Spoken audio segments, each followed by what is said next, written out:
നമുക്ക് ഇന്നത്തെ ക്ലാസ് തുടങ്ങാം. കൊടുങ്ങല്ലൂർ ഗുരുകുലത്തെ പറ്റിയാണ് 2 ക്ലാസ്സിൽ നമ്മൾ സംസാരിച്ചത്. വളരെ പ്രധാനപ്പെട്ട ഒരു കാലഘട്ടമാണത്. അതുകൊണ്ട് കൊടുങ്ങല്ലൂർ കളരിയെപ്പറ്റി തന്നെ അതിലുൾപ്പെട്ട 2-3 പേരെ പറ്റി കൂടി ചില കാര്യങ്ങൾ കൂടി പറഞ്ഞിട്ട് തെക്കൻ ദിക്കുകളിലുള്ള ഗുരുകുലത്തിലേക്ക് നമുക്ക് പോകാം. കൊടുങ്ങല്ലൂർ ഗുരുകുലത്തോട് ബന്ധപ്പെട്ട് ഇനി 3 പേരെ പറ്റി കൂടി സാമാന്യമായി ചില കാര്യങ്ങൾ പറയാം. അവർ ഉറവങ്കര, ശിവോള്ളി, കാത്തുള്ളി അച്യുതമേനോൻ എന്നിവരാണ്. ഇവരിൽ ശിവോള്ളി നാരായണൻ നമ്പൂതിരിയെപ്പറ്റി ആദ്യം കുറച്ച് വിവരങ്ങൾ. അദ്ദേഹത്തിൻ്റെ ജീവിതകാലം 1769-1906. അച്ഛൻ ശിവോള്ളി വടക്കേടത്ത് ഹരീശ്വരൻ നമ്പൂതിരി, അമ്മ ശ്രീദേവി. അവരുടെ 4 പുത്രന്മാരിൽ 3-മനാണ്. 4 വയസ്സിൽ വീട്ടിലിരുന്ന് പഠനം തുടങ്ങി. കുട്ടിക്കാലത്ത് അദ്ദേഹത്തെ അപസ്മാര രോഗം ബാധിച്ചിരുന്നു. പിന്നീടത് മാറി. എഴുത്തിനിരുത്തിയത് അച്ഛൻ തന്നെയാണ്. പിന്നെ ഒരു നാട്ടെഴുത്തച്ഛൻ്റെ കീഴിൽ ബാലപാഠങ്ങൾ പഠിച്ചു. അന്ന് തന്നെ കവിത കമ്പം തുടങ്ങി. 8-ാം വയസ്സിൽ എഴുതിയൊരു ശ്ലോകമുണ്ട്: കൊച്ചു രാമൻ്റെ കൊമ്പൻ്റെ വൃത്താന്തം ഞാൻ കഥിച്ചിടാം, കൊമ്പൻ കാള കണക്കല്ല കൊല്ലുന്നുണ്ട് ജനങ്ങളെ എന്ന്. അവിടെ അടുത്ത് വന്ന ഒരു ആനയെ പറ്റിയാണ്. കൊച്ചു രാമൻ്റെ കൊമ്പൻ്റെ വൃത്താന്തം ഞാൻ കഥിച്ചിടാം, കൊമ്പൻ കാള കണക്കല്ല കൊല്ലുന്നുണ്ട് ജനങ്ങളെ. സംസ്കൃതത്തിലെ ഉപരിഗ്രന്ഥങ്ങൾ പഠിച്ചത് മുരിയാർസ് നമ്പ്യാരാണ്. ഇവിടെ കീഴിലാണ്. കുറച്ചു കാലം ജ്യോതിഷവും പഠിച്ചു. പിന്നീട് അപ്പൻ്റെ സഹായത്തോടു കൂടി തൃപ്പൂണിത്തുറയിലെത്തി. അവിടെ ഇളയടത്ത് തൈക്കാട്ട് മൂസിൻ്റെ ശിഷ്യനായി വൈദ്യം പഠിച്ചു. അക്കാലത്ത് മഹാരാജാവിനൊപ്പം കാശി, ബോംബെ, മദുരാശി തുടങ്ങിയ സ്ഥലങ്ങൾ സന്ദർശിക്കാൻ അവസരം കിട്ടി. ഇതിനിടെ ചെപ്പിടി വിദ്യയിൽ കമ്പം കയറി അത് പഠിച്ച് അതിൽ വിദഗ്ധനായി. പിന്നീട് മൂകാംബി ക്ഷേത്രത്തിൽ ഏതാണ്ട് 1 വർഷം ഭജനം നടത്തി. തിരികെ വന്ന ശേഷമാണ് ആറാട്ടുപുഴ രാമവാരനടുത്ത് ചിത്രരചന പഠിക്കുന്നത്. 1896 വിവാഹിതനായി. ഭാര്യ വരിക്കാശ്ശേരി കുഞ്ചിയമ്മ. 1897 അയിരൂരിൽ വൈദ്യശാല സ്ഥാപിച്ചു. അവിടെ അടുത്തുണ്ടായിരുന്ന PN നാരായണപിള്ള എന്ന അലോപ്പതി ഡോക്ടറിൽ നിന്നും വൈദ്യശാസ്ത്ര സംബന്ധിയായ പല വിവരങ്ങളും മനസ്സിലാക്കി. ആയുർവേദത്തിലെ ശസ്ത്രക്രിയകൾക്ക് ഈ അറിവ് സഹായകമായി. നല്ല വൈദ്യനായിരുന്നു. ചികിത്സാ നൈപുണ്യം അനുഭവിച്ചറിഞ്ഞ പാലിയം തറവാട്ടുകാർ പ്രതിവർഷം 72 പറ നെല്ലും 36 ഉറുപ്പികയും നൽകിപ്പോന്നിരുന്നു. 1906 ശിവോള്ളി അർബുദ രോഗബാധിതനായി. മദ്രാശിയിൽ പോയി ശസ്ത്രക്രിയ നടത്തി. എങ്കിലും അല്പദിവസത്തിനകം മരിച്ചു. ശിവോള്ളിയുടെ ഒരു ഛായാശ്ലോകം നമ്മൾ കൊടുങ്ങല്ലൂർ കളരിക്കാരെ പറ്റി പറഞ്ഞപ്പോൾ അവർ ഛായാശ്ലോകങ്ങൾ എഴുതുന്നതിൽ ബിരുദന്മാരായിരുന്നു എന്ന് പറഞ്ഞു. ശിവോള്ളിയുടെ ഒരു ഛായാശ്ലോകം നടുവത്ത് അച്ഛൻ നമ്പൂരി ഉണ്ടാക്കിയിട്ടുണ്ട്. അതിങ്ങനെ: ധീമത്വം ഫലിതം നിറഞ്ഞ കവനം, വൈദ്യം മുതൽക്കെന്തിലും സാമർഥ്യം, ചെറുമെയ്യ് വട്ടവദനം, ഗാത്രം കറുത്തങ്ങനെ, ഓമൽ പുഞ്ചിരി, മാർവിരിഞ്ഞ് അര കൊടുത്ത് അല്പം വളഞ്ഞ് എത്രയും പ്രേമം പൂണ്ടൊരു നോട്ടവും, ശിവ മറക്കാമോ മരിക്കും വരെ. അദ്ദേഹത്തിൻ്റെ ഒരു ഛായാചിത്രം വരച്ചുണ്ടാക്കുകയാണ്. ഫലിതം നിറഞ്ഞ കവനം, വൈദ്യം എന്നല്ല എല്ലാത്തിലും പ്രാവീണ്യം, പൊക്കം കുറഞ്ഞ് വട്ടമുഖത്തോടുകൂടി കറുത്ത്, പക്ഷെ എപ്പോഴും ചിരിച്ചുകൊണ്ട് സ്നേഹപൂർവമായ നോട്ടത്തോടു കൂടിയുള്ള ആ രൂപം, ശിവ മറക്കാമോ മരിക്കും വരെ എന്ന്. അന്നത്തെ നിലവാരം വെച്ച് നോക്കിയാൽ വളരെ കുറച്ച് മാത്രമേ ശിവോള്ളി എഴുതിയിട്ടുള്ളൂ. എഴുതിയതാകട്ടെ ചിലതൊക്കെ അപൂർണവും. ഒരു കഥ, മദനകേതന ചരിതം എന്നീ 2 ഖണ്ഡകാവ്യങ്ങൾ, ഘോഷയാത്ര, ഓട്ടംതുള്ളൽ, ദുസ്പർശ നാടകം, ദാത്യൂഹ സന്ദേശം, ചിരിതയി എന്നൊരു കഥ. ഇവയ്ക്ക് പുറമെ കുറച്ച് മുക്തകങ്ങൾ, സ്തുതികൾ, സമസ്യാപൂരണങ്ങൾ, എഴുത്തുകൾ. സംസ്കൃതത്തിൽ ശ്രീപാർവതി വിരഹം, ദേവീ മാഹാത്മ്യം എന്നീ 2 കൃതികളും. ഒരു കഥയിൽ സർവകലാവല്ലഭയും സുന്ദരിയുമായ രമ എന്ന മിനുസപ്പെട്ട പെൺകുട്ടിയോട്, പ്രയോഗം നിങ്ങൾ ശ്രദ്ധിക്കണം, മിനുസപ്പെട്ട പെൺകുട്ടി എന്നാണ് സുന്ദരി എന്നുള്ള അർത്ഥത്തിൽ പ്രയോഗിച്ചത്. ആ മിനുസപ്പെട്ട പെൺകുട്ടിയോട് വാരിയടത്ത് രാമൻ നമ്പൂരി ഒരു കഥ പറയാൻ തുടങ്ങുന്നു. 111 ശ്ലോകമായിട്ടും കഥയിലേക്ക് കടന്നില്ല. ഇത് അദ്ദേഹം മുഴുമിച്ചോ എന്നറിയില്ല. ഇതിലെ 2 ശ്ലോകങ്ങൾ വളരെ പ്രസിദ്ധങ്ങളാണ്.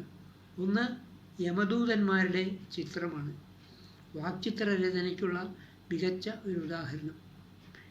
ശ്ലോകം ഇതാണ്: കക്കിഞ്ചന്താടി ചെമ്പൻ തലമുടി തുറിയൻ കണ്ണ് വാക്കാച്ചി മൂക്ക് കക്കപ്പല്ല കുരങ്ങൻ മുഖർ കയർ വടിക്കമ്പ് വൻ കുംഭചാട്ടം പൊയ്ക്കാലൻ കാൽ കരിങ്കാറെതിർ നിറം ഇവ മേൽപോട്ട് പോയോരക്കോലം കണ്ടുപോയാൽ അത് മതി ചുടലപ്പൊട്ടനും ഞെട്ടി വീഴാൻ.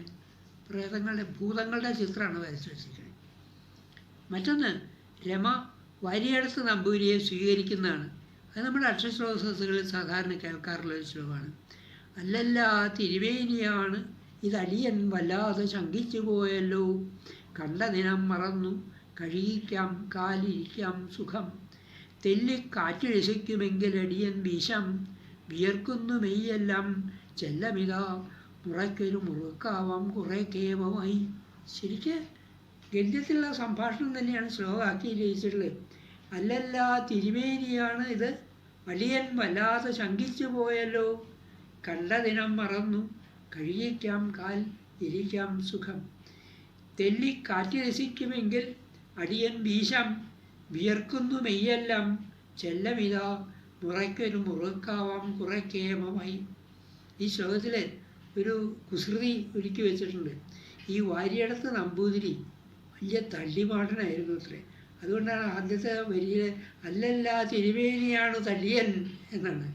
അല്ലല്ല തിരുമേനിയാണ് ഈ തടിയൻ വല്ലാതെ ശങ്കിച്ചു എന്നാണ് ശ്ലോകം. വായിക്കുമ്പോൾ പക്ഷേ ഇങ്ങനെ വായിക്കാം, അല്ലല്ല തിരുമേനിയാണ് തടിയൻ വല്ലാതെ ശങ്കിച്ചു പോയി എന്ന്. ഇങ്ങനെ നിരുപദ്രവമായിട്ടുള്ള പരിഹാസമൊക്കെ ഇവരുടെ കൃതികളിൽ കാണാം. 2 കൃതികളെപ്പറ്റി മാത്രമേ പറയേണ്ടതുള്ളൂ. ഒന്ന് ദാത്യൂഹ സന്ദേശം, മറ്റൊന്ന് ദുസ്പർശ നാടകം.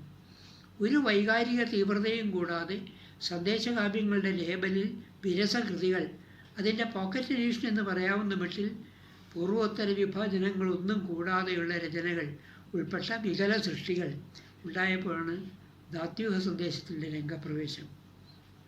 പൂർവോത്തര ഭാഗങ്ങളിലായി ആകെ 20 ശ്ലോകങ്ങളേ ഉള്ളൂ. ബീഭത്സമാണ് അങ്കിരസം. അതിവിരൂപയായ നായികയ്ക്ക് മൂങ്ങയാണ് സന്ദേശം കൊണ്ടുപോകുന്നത്. സന്ദേശപദ്യമാകട്ടെ വായിച്ചാൽ ഛർദ്ദിക്കും.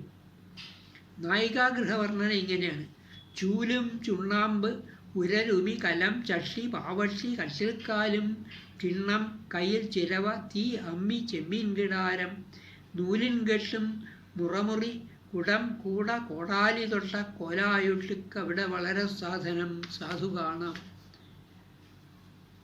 ദുസ്പർശ നാടകത്തിലെ നായകൻ ആനക്കാരനും നായിക അടിച്ചുകളിക്കാരിയുമാണ്. കൃതി അപൂർണമാണ്. അതുകൊണ്ടാവാം ചക്കിചങ്കരം പോലെ പ്രശസ്തി കിട്ടാതെ പോയത്. കേരളവർമ്മയുടെ മലയാളം മേമ്പടി ചേർത്ത മണിപ്രവാള ശൈലിയെ കഠിനമായി കളിയാക്കുന്ന ചില ശ്ലോകങ്ങൾ തുടക്കത്തിൽ തന്നെ കാണാം. തുമ്പപ്പൂഭിർഗളാന്തം സുരപുര പുഴയാ ഭേഷയാ സ്വാം തലാമപ്യംബ്ല്യ തുമ്പ്യ തലോടിം ചുടല വെളുവളശ്ചാമ്പലൈശ്ചാമ്പദേഹം തുമ്പിക്കയ്യസ്യ ജന്തോ മൃദുതര തൊലിന പച്ചയാ കൊച്ചരാം ചേർത്ത് തുമ്പോഭ്യസ്തൂയമാന തിരുവടി തരതം മംഗളം നിങ്ങളേഭ്യ എന്നൊരു ശ്ലോകം കേരളവർമ്മയെ കൃത്യമായിട്ട് കളിയാക്കിയിരിക്കുകയാണ്. അതിന് സ്ത്രീ പുരുഷ സംയോഗത്തെ ചുഴന്നാണ് എല്ലായിടത്തും ഫലിതം, പലപ്പോഴും അശ്ലീല സ്പർശത്തോടെ. നാടകത്തിൽ സൂത്രധാരൻ്റെ വാക്കുകൾ തന്നെ അതിലേക്കാണ് വിരൽ ചൂണ്ടുന്നത്. 5-6 പെറ്റ മുതുമുത്തികൾ തന്നെ വേണം പഞ്ചായുധക്കളി കളിച്ചു രസിച്ചിരിപ്പാൻ എന്നാണ് തുടക്കം. സ്തോത്രങ്ങളിൽ പോലും ഈ പ്രവണത കണ്ടെത്താം. ഒരു ശ്ലോകം: ശിവൻ പറയുന്നതായിട്ടാണ്. ശിവന് ഗംഗാഭഗവതിയുമായിട്ട് രമിക്കണം, അതിന് ബാക്കി എല്ലാവരെയും സ്ഥലത്തുനിന്ന് ഓടിക്കുകയാണ്. ശ്ലോകം ഇതാണ്: കൂളിക്കൂട്ടത്തോടും പോയി കുളിർവയസി കുളിച്ചോളൂ കുന്നിൻ കിടാവേ. പാർവതിയോട് പറയാണ്, മറ്റേ ഭൃത്യന്മാരൊക്കെ കൂടെ പോയി തണുത്ത വെള്ളത്തിൽ കുളിച്ചോളൂ. കാളിപ്പെണ്ണെ കളിപ്പാൻ നട കരിമുഖ പോ വത്സ വത്സം തരാം ദേ. ഗണപതിക്ക് അട കൊടുക്കാം എന്ന് പറഞ്ഞ് പറഞ്ഞു വിടുകയാണ്. പാർവതിയെ കുളിക്കാൻ പറഞ്ഞു വിട്ടു, കാളിയെ കളിക്കാൻ പറഞ്ഞു വിട്ടു, ഗണപതിക്ക് അട കൊടുക്കാമെന്ന് പറഞ്ഞ് മാറ്റി. നാളക്കം വേണ്ട നാഗപ്പടയുടെ കവാത്തിൻ്റെ നീ സ്കന്ദ പോകാം. സുബ്രഹ്മണ്യനോട് പറഞ്ഞു, സുബ്രഹ്മണ്യൻ ദേവസേനയുടെ നായകനാണല്ലോ, ആ ദേവസേനയെ കവാത്തടിപ്പിക്കണം, അതിന് സമയമൊന്നും നോക്കണ്ട, നീ പൊക്കോ എന്ന് ആളെല്ലാം മാറ്റി മറ്റേപ്പണി സുരനദിയെ ചെയ്യും ഭവ്യനവ്യാൽ എന്നാണ് ശ്ലോകം. പല ഒറ്റ ശ്ലോകങ്ങളും ശിവോള്ളിയുടേതാണ് എന്നറിയാതെ തന്നെ പ്രസിദ്ധി നേടിയിട്ടുണ്ട്. ഊണിനെ പറ്റിയുള്ള ഒരു ശ്ലോകമാണ്: ചാറേ ചമ്മന്തി ചക്കപ്രഥമ രസികൻ ഉപ്പേരി പാൽപ്പായസേ സാമ്പാറേ ചൂടുള്ള ചോറേ കറികൾ പലവകെ പപ്പടേ നെൽപ്പരിപ്പേ ചോരും നെയ്യേ പഴേ തേൻ ദരി നിഖില പദാർത്ഥങ്ങളെ നിങ്ങളെല്ലാവരും കൂടി സഹായിക്കണം ഇവന് വിശക്കുമ്പോഴേ കുമ്പ വീർക്കാൻ എന്നാണ്. സാരോപദേശ ദശകം ഈ പ്രവണതയിൽ നിന്നും ഭിന്നമായ രചനയാണ്. ഒരുപക്ഷെ അത് മാത്രമാവാം ഈ പ്രവണതയിൽ നിന്നും ഭിന്നമായൊരു രചന. ജീവിതത്തിൻ്റെ നശ്വരത, അനിശ്ചിതത്വം ഒക്കെയാണ് അതിലെ പ്രതിപാദ്യം. ഈ ജീവിതം മഹേന്ദ്രജാലമാണ്, തുച്ഛമാണ്, ഭഗവത് സ്മരണ മാത്രമാണ് ശരണം. പയ്യീച്ച പൂച്ച പുലി വണ്ടെലി ഞണ്ട് പച്ചപ്പയ്യെന്നു തൊട്ട് പരമാതിരിയായ ജന്മം പയ്യക്കഴിഞ്ഞ് പുനരിപുരുഷാകൃതിത്വം കയ്യിൽ കിടച്ചവർ കളഞ്ഞു കുളിച്ചിടല്ല. ജന്മപരമ്പരകൾ കഴിഞ്ഞിട്ടാണ് മനുഷ്യനാവുക. ആ മനുഷ്യൻ ആയിക്കഴിഞ്ഞാൽ ഇവിടുത്തെ സത്പ്രവൃത്തി കൊണ്ടാണ് മോക്ഷം കിട്ടുക എന്നുള്ള ഭാരതീയ സങ്കല്പമുണ്ട്. ആ സങ്കല്പമാണ് മുൻജന്മങ്ങളിൽ പല വിധത്തിലാണ് അവതരിച്ചിട്ടുള്ളത്. പയ്യീച്ച പൂച്ച പുലി വണ്ട് എലി ഞണ്ട് പച്ചപ്പയ്യ് എന്ന് തൊട്ട് പരമാതിരിയായ ജന്മം പയ്യെ കഴിഞ്ഞ് പുനരിപുരുഷാകൃതിത്വം കയ്യിൽ കിടച്ചവർ കളഞ്ഞു കുളിച്ചിടല്ല.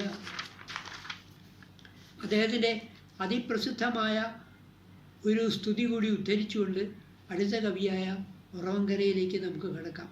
ശിവവള്ളിയുടെ പാർവതി സ്തുതിയാണിത്.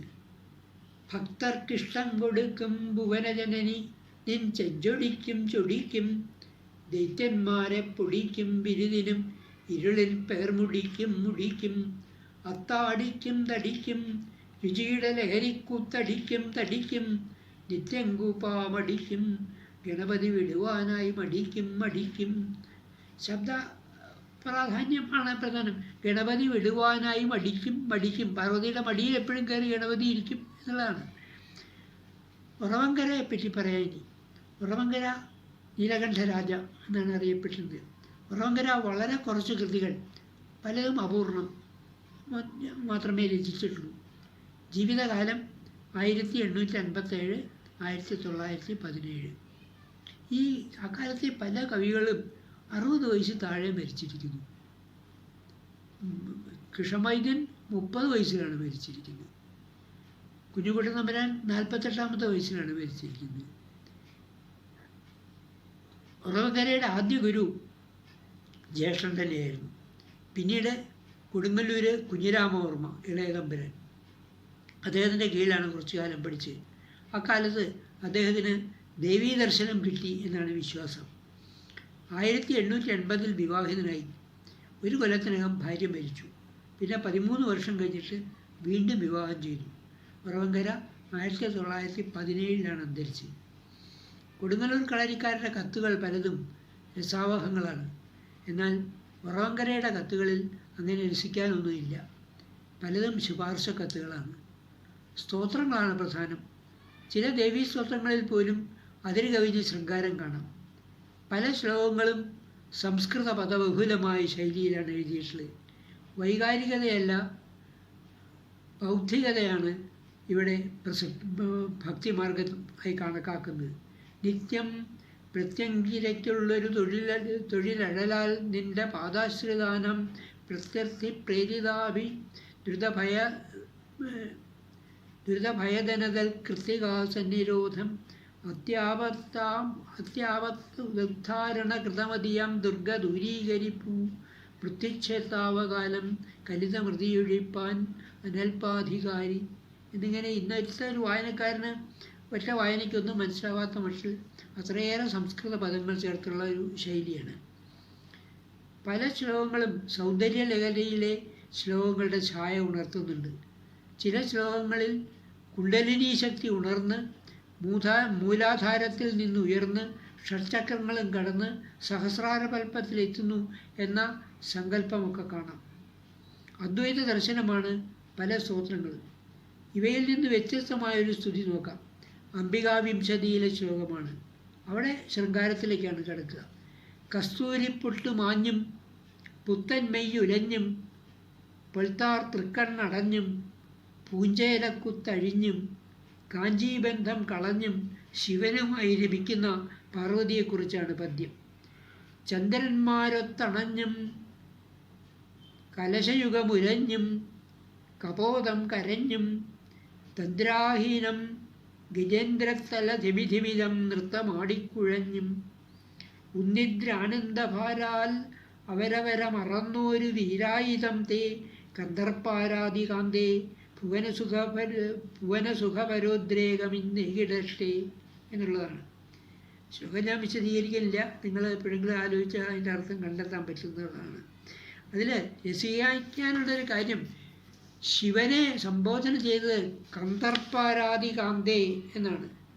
അല്ല, പാർവതിയെ സംബന്ധിച്ചിട്ടുണ്ട് കന്ദർപ്പാരാധി എന്നാണ് ശിവനെ വിശേഷിച്ചിരിക്കുന്നത്. കാമകേളികളിൽ ഏർപ്പെട്ടിരിക്കുന്ന ശിവനെയാണ് പാർവതിയാണ് അഭിസംബോധന ചെയ്യുന്നത്. ആ ശിവൻ കന്ദർപ്പാരാധിയാണ്, കാമൻ്റെ ശത്രുവാണ് എന്നാണ് പറഞ്ഞിരിക്കുന്നത്. ഇത്തരം ചില ഫലിതങ്ങൾ അന്നത്തെ സഹൃദയ ലോകത്തിന് ആസ്വാദ്യമായിട്ടുണ്ടാകും. നാരദോപാഖ്യാനം എന്ന കൃതിയിലെ ശൈലി സംസ്കൃതമയമാണ്. നാരദൻ ഒരു സ്ത്രീയായ കഥയാണ് പറയാൻ തുടങ്ങിയത്. എന്നാൽ വൈകുണ്ഠവർണ്ണനയും വിഷ്ണുവർണ്ണനയും കഴിഞ്ഞപ്പോൾ രചന തീർന്നു. അദ്ദേഹം അത് മുഴുവൻ എഴുതിയിട്ടുണ്ടോ എന്ന് പോലും അറിയില്ല. പീലിച്ചടാഞ്ചിത കിരീടം മരാളകാളലോലാളകം മലയാഞ്ചിത ഭാരദേശം ലീലാലവേന ഭുവനത്രയ സൃഷ്ടിരക്ഷാശീലം കലർന്ന കുടില തരംഗം എന്നിങ്ങനെ പോകുന്നു സംസ്കൃത പദങ്ങളുടെ ഒഴുക്ക്. എനിക്ക് തോന്നുന്നത് കൊടുങ്ങല്ലൂർ കളരിക്കാരുടെ കൂട്ടത്തിൽ ഏറ്റവും അധികം സംസ്കൃത പദങ്ങൾ ഉപയോഗിച്ച് കാവ്യരചന നടത്തിയിട്ടുള്ള ഉറവങ്കരയായിരിക്കും. ബാലോപദേശവും അംബോപദേശം ഇവ പൂർണ്ണമായി നമുക്ക് കിട്ടുന്നുണ്ട്. കുട്ടി നല്ലവനായി വളരേണ്ടത് എങ്ങനെ എന്നുള്ള ഉപദേശം താരതമ്യേന സരളമാണ്. ദ്രോഹം നനയ്ക്കരുത് ശത്രുവിലും വിരൂക്ഷവ്യാഹാരവും പരിഹരിക്ക വരേണ്ട നേരെ മോഹം പരസ്വ വനിതാദികളിൽ ഏതുമാകാ സാഹായം ആതുരജനങ്ങളിൽ ആചരിക്കുക. അംബോപദേശം വേശ്യയുടെ ദർശനങ്ങളെ ഉപദേശിക്കുന്നു. ചില ശ്ലോകങ്ങൾ ജുഗുപ്സാവഹങ്ങളും ആണ്. മറ്റൊരു അപൂർണ കൃതിയാണ് കുചേലവൃത്തം ഓട്ടംതുള്ളൽ. കുചേലൻ ദ്വാരകയിലേക്ക് പോകുന്നവരെ മാത്രമേ എഴുതിയിട്ടുള്ളൂ. ഉറവങ്കരയുടേതാണ് എന്നറിയാതെ പലരും ഉദ്ധരിക്കാറുള്ള പ്രസിദ്ധമായ 2 ശ്ലോകങ്ങളുണ്ട്. അതിലാദ്യത്തേത് വളരെ പ്രസിദ്ധമാണ് താനും. ഇതാണ് ആ ശ്ലോകം. മർത്യാകാരേണ ഗോപീവസന നിര കവർന്നോരു ദൈത്യാരിയത്തൻ ചിത്തേ ബന്ധിച്ച വഞ്ചീശ്വര തവ നൃപനീതിക്കു തെറ്റില്ല പക്ഷേ. പൊൽത്താർ മാതാപിത തൻ കണവനെ വിടുവാനാശ്രയിക്കുന്നു ദാസീവൃത്യ നിത്യം ഭവാനെ കരിവവളിൽ ഉദിക്കല്ല കാരുണ്യരാശി എന്നാണ്. ശ്രീരാങ്കൂർ മഹാരാജാവിന് സമർപ്പിച്ച ഒരു ശ്ലോകമാണ്. ശ്ലോകത്തിൻ്റെ ആശയം ഇതാണ്: മനുഷ്യൻ്റെ രൂപം ധരിച്ച് ഗോപസ്ത്രീകളുടെ ഉടുവസ്ത്രം മോഷ്ടിച്ച ഭഗവാനെ, കൃഷ്ണനെ, അങ്ങ് മോഷണം നടത്തിയ ആളെ ശിക്ഷിക്കേണ്ട രാജാവിൻ്റെ ചുമതലയാണല്ലോ. അങ്ങനെ മോഷണം നടത്തിയ കൃഷ്ണനെ അങ്ങ് ബന്ധിച്ചു. എവിടെയാണ് ബന്ധിച്ച്? സ്വന്തം മനസ്സിലാണ് ബന്ധിച്ചു വെച്ചിരിക്കുന്നത്. ആ നൃപനീതിക്ക് തെറ്റില്ല. പക്ഷേ പൊൽത്താർ മാതാവ് ലക്ഷ്മി ഭഗവതി ഇതാ തൻ്റെ ഭർത്താവിനെ വിട്ടുതരണേ എന്ന് പറഞ്ഞുകൊണ്ട് അങ്ങയുടെ കാക്കൽ വന്ന് നിൽക്കുകയാണ്. അവളിൽ ഒരിക്കലും ദയവുണ്ടാവരുതേ എന്നാണ് ശ്ലോകത്തിൻ്റെ ആശയം. മർത്യാകാരേണ ഗോപീവസന നിര കവർന്നോരു ദൈത്യാരിയെ തൻ ചിത്തേ ബന്ധിച്ച വഞ്ചീശ്വര തവ നൃപനീതിക്ക് തെറ്റില്ല പക്ഷേ. ദൈത്യാരി അസുരന്മാരുടെ ശത്രുവാണ്. പൊൽത്താർ മാതാവ് ലക്ഷ്മി ഭഗവതി, പൊൽത്താർ മാതാവിതാ തൻ കണവനെ വിടുവാൻ ആശ്രയിക്കുന്നു ദാസീവൃത്യാ നിത്യം ഭവാനെ, കനിവവളിൽ ഉദിക്കല്ല കാരുണ്യരാശി എന്നാണ്. ഭക്തിയും നർമ്മവും കൂട്ടിക്കലർത്തുന്ന ഒരു രീതി കൊടുങ്ങല്ലൂർ കളരിക്കാർക്കുണ്ടായിരുന്നു. ആ നിലയിൽ ഒറവങ്കരയുടെ ഈ ശ്ലോകം ശ്രദ്ധേയമാണ്. വന്ദിക്കുന്നോരെനിക്കെന്ത് അഭിമതമരുളിയിടാതെ ചുറ്റിച്ചിടുന്നു, കുന്നിക്കും ഞാൻ ഒഴിക്കില്ല അതിന് വഴി നമുക്കുണ്ടു വേറെ പുരാരി. കുന്നിൻമന്യേ കടുപ്പം തവപതി പതിവൈഗം, പ്രഭോ വേണ്ട സാക്ഷ്യം തന്നേക്കൂ കാമം, ഇന്നിക്കഥ മുഴുവൻ ഉരയ്ക്കാതിരിക്കണമെങ്കിൽ.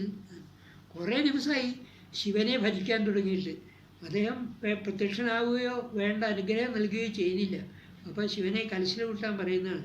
വന്ദിക്കുന്നോരെനിക്കെന്ത് അഭിമതമരുളാതെ ചുറ്റിച്ചിടുന്നു. ഞാൻ ഇത്രയൊക്കെ വന്ദിച്ചിട്ടും എനിക്ക് ആഗ്രഹങ്ങളൊന്നും സാധിപ്പിച്ചു തരാതെ എന്നെ ഇങ്ങനെ ചുറ്റിക്കുകയാണല്ലോ ചെയ്യുന്നത്. പക്ഷെ ഞാൻ ഒഴിഞ്ഞു പോകുന്നില്ല. കുന്നിക്കും ഞാൻ ഒഴിക്കില്ല അതിന് പണി നമുക്കുണ്ട് വേറെ പുരാരെ. എൻ്റെ അടുത്ത് വേറൊരു സൂത്രമുണ്ട്. എന്നിട്ട് പാർവതിയുടെ നേരെ തിരിഞ്ഞ് പറയാണ്, കുന്നിൻകഞ്ഞിയെ കടുപ്പം തവ പതിവായി ഗം. ശിവൻ്റെ മറ്റേ ഭാര്യയായ ഗംഗയായിട്ടാണ് സമ്പർക്കം എന്നുള്ള മുഴുവൻ പറയാതെയാണ്. കുന്നിൻകഞ്ഞിയെ കടുപ്പം തവ പതിവായി ഗം.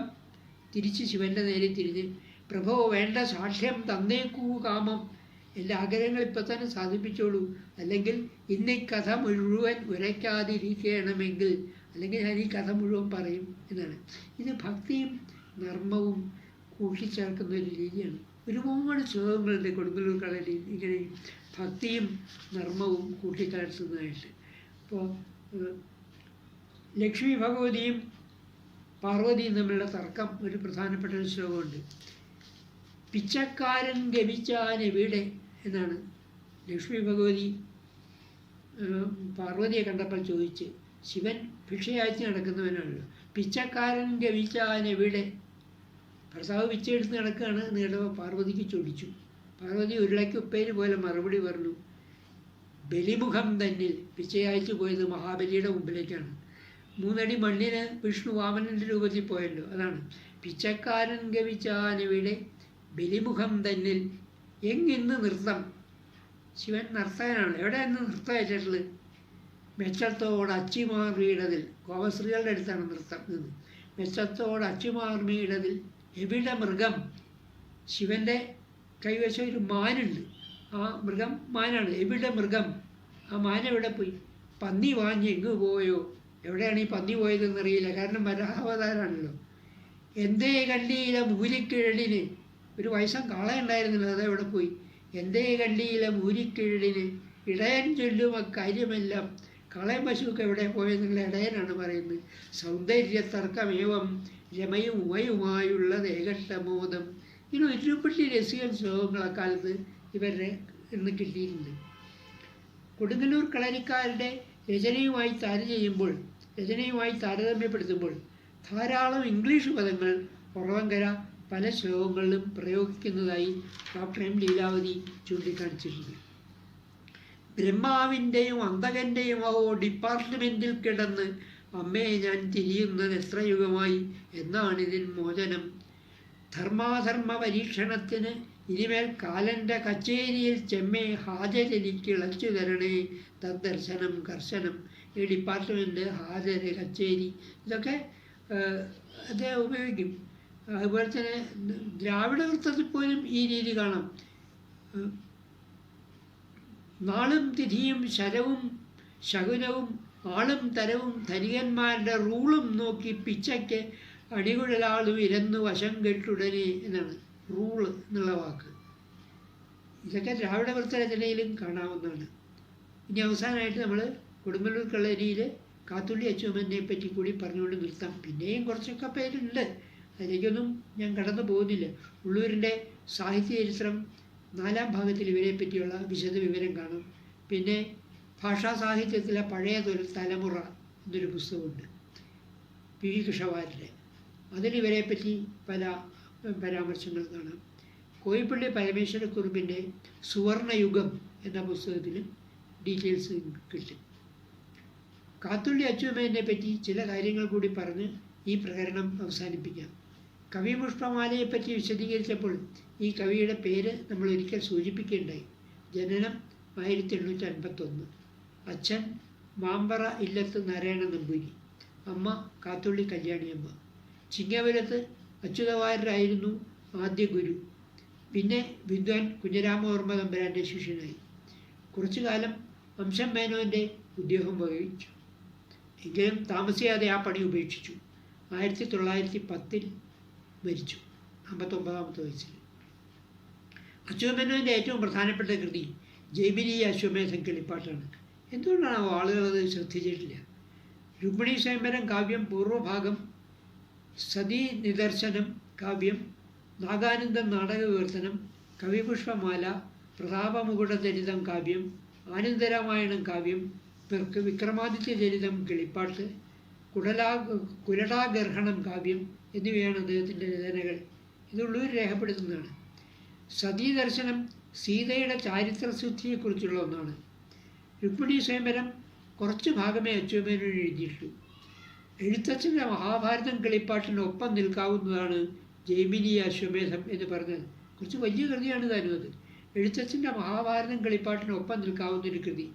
പിന്നെ അതിൻ്റെ രചനാഭംഗിയെപ്പറ്റിയും പ്രൗഢിയെപ്പറ്റിയും കൂടുതലൊന്നും പറയേണ്ടതില്ലല്ലോ. നമ്മളുടെ കിളിപ്പാട്ട് സാഹിത്യത്തെ പറ്റിയുള്ള ചർച്ചകളിൽ പോലും എന്തുകൊണ്ടാണെന്നറിയില്ല ഈ മനോഹരമായിട്ടുള്ള വലിയ കൃതി അവഗണിക്കപ്പെട്ടിരിക്കുന്നു. പല ഭാഗവും കുഞ്ഞിക്കുട്ടൻ തമ്പുരാനുമായി ആലോചിച്ചിട്ടാണ് തർജ്ജമ ചെയ്തിട്ടുള്ളത്. പൊതുവെ ദ്രാവിഡ വൃത്തങ്ങളിലാണ് മേനോൻ്റെ രചനാ ചാതുരി തിളങ്ങുന്നത്. അതിമനോഹരങ്ങളാണ് അദ്ദേഹത്തിൽ നിന്ന് കിട്ടിയിട്ടുള്ള മുക്തകങ്ങൾ. മുൻപ് സൂചിപ്പിച്ച ഒരു മുക്തകം ഒരിക്കൽ കൂടി ഉദ്ധരിക്കട്ടെ. ഭക്തിയുടെയും വാത്സല്യത്തിൻ്റെയും സമഞ്ജസ സമ്മേളനം ആണത്. തിണ്ണം ചെന്നിട്ടു തീയിൽ തെളിവിനോട് തിളയ്ക്കുന്ന പാൽ ഉട്ട് പൊന്നിൻ കിണ്ണം കൊണ്ട് അമ്മ കാണാതെ അടവിലുടനുടൻ മുക്കിൽ പതുങ്ങി കർണം വാർത്തങ്ങു നിന്ന് ആയതു ചൊടിയണ കൊണ്ട് ഊതി കുടിക്കും കണ്ണൻ കല്യാണപൂർണൻ കളകമലതല കണ്ണനൻ കണ്ണിലാമു. നമ്മൾ മുമ്പ് ഉദ്ധരിച്ച് വിശദീകരിച്ച ശ്ലോകം തന്നെയാണ്. കൊടുങ്ങല്ലൂർ കുലവരത്തിൻ്റെ മുഖമുദ്രയായ നർമ്മവും അച്യുതമേനോൻ്റെ ചില രചനകളിൽ കാണാം. ഒരാൾ അച്യുതമേനൊരു കത്തയച്ചു ശ്ലോകത്തിൻ്റെ ആദ്യത്തെ 2 വരി വസന്തതിലകത്തിൽ, പിന്നത്തെ 2 വരികൾ ശാർദൂല ക്രീഡത്തിൽ. അതിന് മേനോൻ എഴുതിയ മറുപടി ഇങ്ങനെയാണ്: പദ്യം ഭവാൻ എഴുതി വിട്ടത് മാസസദ്യയ്ക്ക് തുല്യം അതിവിസ്മയനീയമോർത്താൽ. ഈ അടിയന്തരമാണ് മാസസദ്യ. അടിയന്തരങ്ങൾക്കുള്ള സദ്യ പോലെയായി അങ്ങയുടെ ശ്ലോകം. കാരണം എന്താ? വിദ്യാനിധേ വലിയ വൃത്തവുമുണ്ട്, നല്ല ഹൃദയാഭമാം ചെറിയ വൃത്തവുമുണ്ട്. അതിങ്കൽ ചെറിയൊരു വൃത്തമാണ് വസന്തതിലകം, അതുകൊണ്ട് ശാർദൂല വിക്രീഡ എന്നുള്ള വലിയ വൃത്തമുണ്ട്. വലിയ സദ്യയ്ക്ക് ചെറിയ പപ്പടവും വലിയ പപ്പടവും വിളമ്പുന്ന പോലെ തന്നെയായി അങ്ങയുടെ ഈ ശ്ലോകം എന്നാണ്. തൽക്കാലം നമുക്ക് കൊടുങ്ങല്ലൂർ കളരിക്കാരെ ഇവിടെ വിടാം. എന്നിട്ട് നമുക്ക് തെക്കോട്ടുള്ള യാത്ര തുടങ്ങാം. കേരളവർമ്മ കോയിത്തമ്പുരാൻ, രാജരാജവർമ്മ തമ്പുരാൻ, JC കേശവപിള്ള തുടങ്ങി കുറേ ആളുകളുണ്ട് ആ കൂട്ടത്തിൽ. അവരിൽ നമ്മൾ ഈ തെക്കൻ കളരിയെപ്പറ്റിയുള്ള ചർച്ചയിൽ നിന്ന് ഉള്ളൂരിനെ ഒഴിവാക്കി നിർത്തിയിരിക്കുകയാണ്. കാരണം കവിത്രയത്തെ പറ്റി പറയുമ്പോൾ ഉള്ളൂരിനെ പറ്റി, ആശാൻ, വള്ളത്തോൾ, ഉള്ളൂർ എന്നിവരെപ്പറ്റി കൂടുതൽ വിശദമായിട്ട് പറയേണ്ടതുകൊണ്ടാണ് ഇതിൽ നിന്ന് തൽക്കാലം ഉള്ളൂരിനെ മാറ്റി നിർത്തുന്നത്. നമുക്ക് കേരളവർമ്മ കളരിയിലേക്ക് പോവാം. കൊടുങ്ങല്ലൂർ കളരി മധ്യ കേരളത്തിലാണ്. മറ്റേ തിരുവനന്തപുരം കേന്ദ്രീകരിച്ചിട്ടാണ് കേരളവർമ്മ കളരി. തിരുവനന്തപുരം കേന്ദ്രീകരിച്ചു എന്ന് പറഞ്ഞു കഴിഞ്ഞാൽ ഇങ്ങോട്ട് കോട്ടയം വരെ വരും. അതിൻ്റെ അതിർത്തി പന്തളം കേരളവർമ്മയൊക്കെ അതിൽ പെടും. ചിലപ്പോൾ കൊട്ടാരത്തിൽ ചെങ്കുണ്ണി 2 ദിക്കിലും വരും. കൊടുങ്ങല്ലൂർ കളരിയിലും വരും, കേരളവർമ്മ കളരിയിലും വരും. അതൊക്കെ ഡീറ്റെയിൽസിലേക്ക് പോകുമ്പോൾ നമുക്ക് പറയാവുന്നേ ഉള്ളൂ. കേരളവർമ്മ കളരിയെ പറ്റിയാണ് കുറച്ച് വിവരങ്ങൾ. നിയോ ക്ലാസിക് സാഹിത്യത്തിൻ്റെ ദാക്ഷിണാത്യ മുഖം ആണ് സാമാന്യമായി പറഞ്ഞാൽ കേരളവർമ്മ കളരി. കേരളവർമ്മ വലിയ കോയിത്തമ്പുരാൻ, AR രാജരാജവർമ്മ, പന്തളം കേരളവർമ്മ, KC കേശവപിള്ള, മൂലൂർ പത്മനാഭ പണിക്കർ, ഉള്ളൂർ എന്നിവരാണ് പ്രമുഖർ. ഇവരിൽ തന്നെ പരിവർത്തനത്തിൻ്റെ ആദ്യ അഗ്രങ്ങൾ കാണുന്നത് ARലും KCയിലും ആണ് താനും. ജീവിച്ചിരുന്ന കാലത്ത് മലയാള സാഹിത്യത്തിലെ മുടിചൂടാ മന്നനായിരുന്നു കേരളവർമ്മ വലിയ കോയിത്തമ്പുരാൻ. 1845 തുടങ്ങി 1914 വരെ. അമ്മ ദേവിയമ്മ തമ്പുരാട്ടി, അച്ഛൻ മുല്ലപ്പള്ളി നമ്പൂതിരി. ഇവരുടെ മൂലകുടുംബം പരപ്പനാടാണ്. ടിപ്പുവിൻ്റെ പടയോട്ടക്കാലത്ത് തിരുവിതാംകൂറിൽ അഭയം നേടിയവരാണ്. തിരുവാർപ്പിൽ രാമവാര്യരാണ് ആദ്യ ഗുരു. പിന്നീട് അമ്മാവനൊപ്പം തിരുവനന്തപുരത്ത് പോയി. 10ാം വയസ്സിലാണ് തിരുവനന്തപുരത്ത് എത്തിയത്. അവിടെ പഠനം തുടർന്നു. തിരുവനന്തപുരം രാജകൊട്ടാരത്തിൽ തന്നെയായിരുന്നു താമസം. ഏതാനും കൊല്ലം കൊണ്ട് മഹാപണ്ഡിതനായി. ഇലത്തൂർ രാമശാസ്ത്രി ആണ് ഗുരു. വേദാന്തവും അതിനു പുറമെ തന്ത്രവിദ്യയും അഭ്യസിച്ചു. വ്യാകരണത്തിൽ അഗാധ പാണ്ഡിത്യം. കേരളവർമ്മ പ്രയോഗിച്ച് കണ്ടാൽ ആ പദത്തിൻ്റെ വ്യാകരണശുദ്ധിയെപ്പറ്റി ചിന്തിക്കാനില്ല എന്ന് വള്ളത്തോൾ പറയുമായിരുന്നു. അസാധാരണമായിരുന്നു അദ്ദേഹത്തിൻ്റെ ബുദ്ധിശക്തി. തമിഴ്, തെലുങ്ക്, മറാഠി, ഹിന്ദുസ്ഥാനി, ഇംഗ്ലീഷ് എന്നീ ഭാഷകൾ പഠിച്ചു. സംഗീതവും അദ്ദേഹത്തിന് വഴങ്ങി. മാത്രമല്ല വജ്ര പരിശോധന തുടങ്ങിയ കാര്യങ്ങളും മനസ്സിലാക്കിയിരുന്നു. കുതിരസവാരിയും നായാട്ടിലും പ്രാവീണ്യമുണ്ടായിരുന്നു. കുറച്ചു കാലം അദ്ദേഹം നിയമസഭ അംഗമായിരുന്നിട്ടുണ്ട്. ടെക്സ്റ്റ് ബുക്ക് കമ്മിറ്റിയുടെ അധ്യക്ഷനായും പ്രവർത്തിച്ചു. തിരുവനന്തപുരത്തെ ആദ്യത്തെ ക്രിക്കറ്റ് ക്ലബിൻ്റെ സംഘാടകനായിരുന്നു ചതുരംഗ കളിക്കാരനായ തമ്പുരാൻ. ലക്ഷ്മിഭായിയാണ് വിവാഹം ചെയ്തത്. ആയില്യം തിരുനാളിൻ്റെ ഉറ്റ തോഴനായിരുന്നു.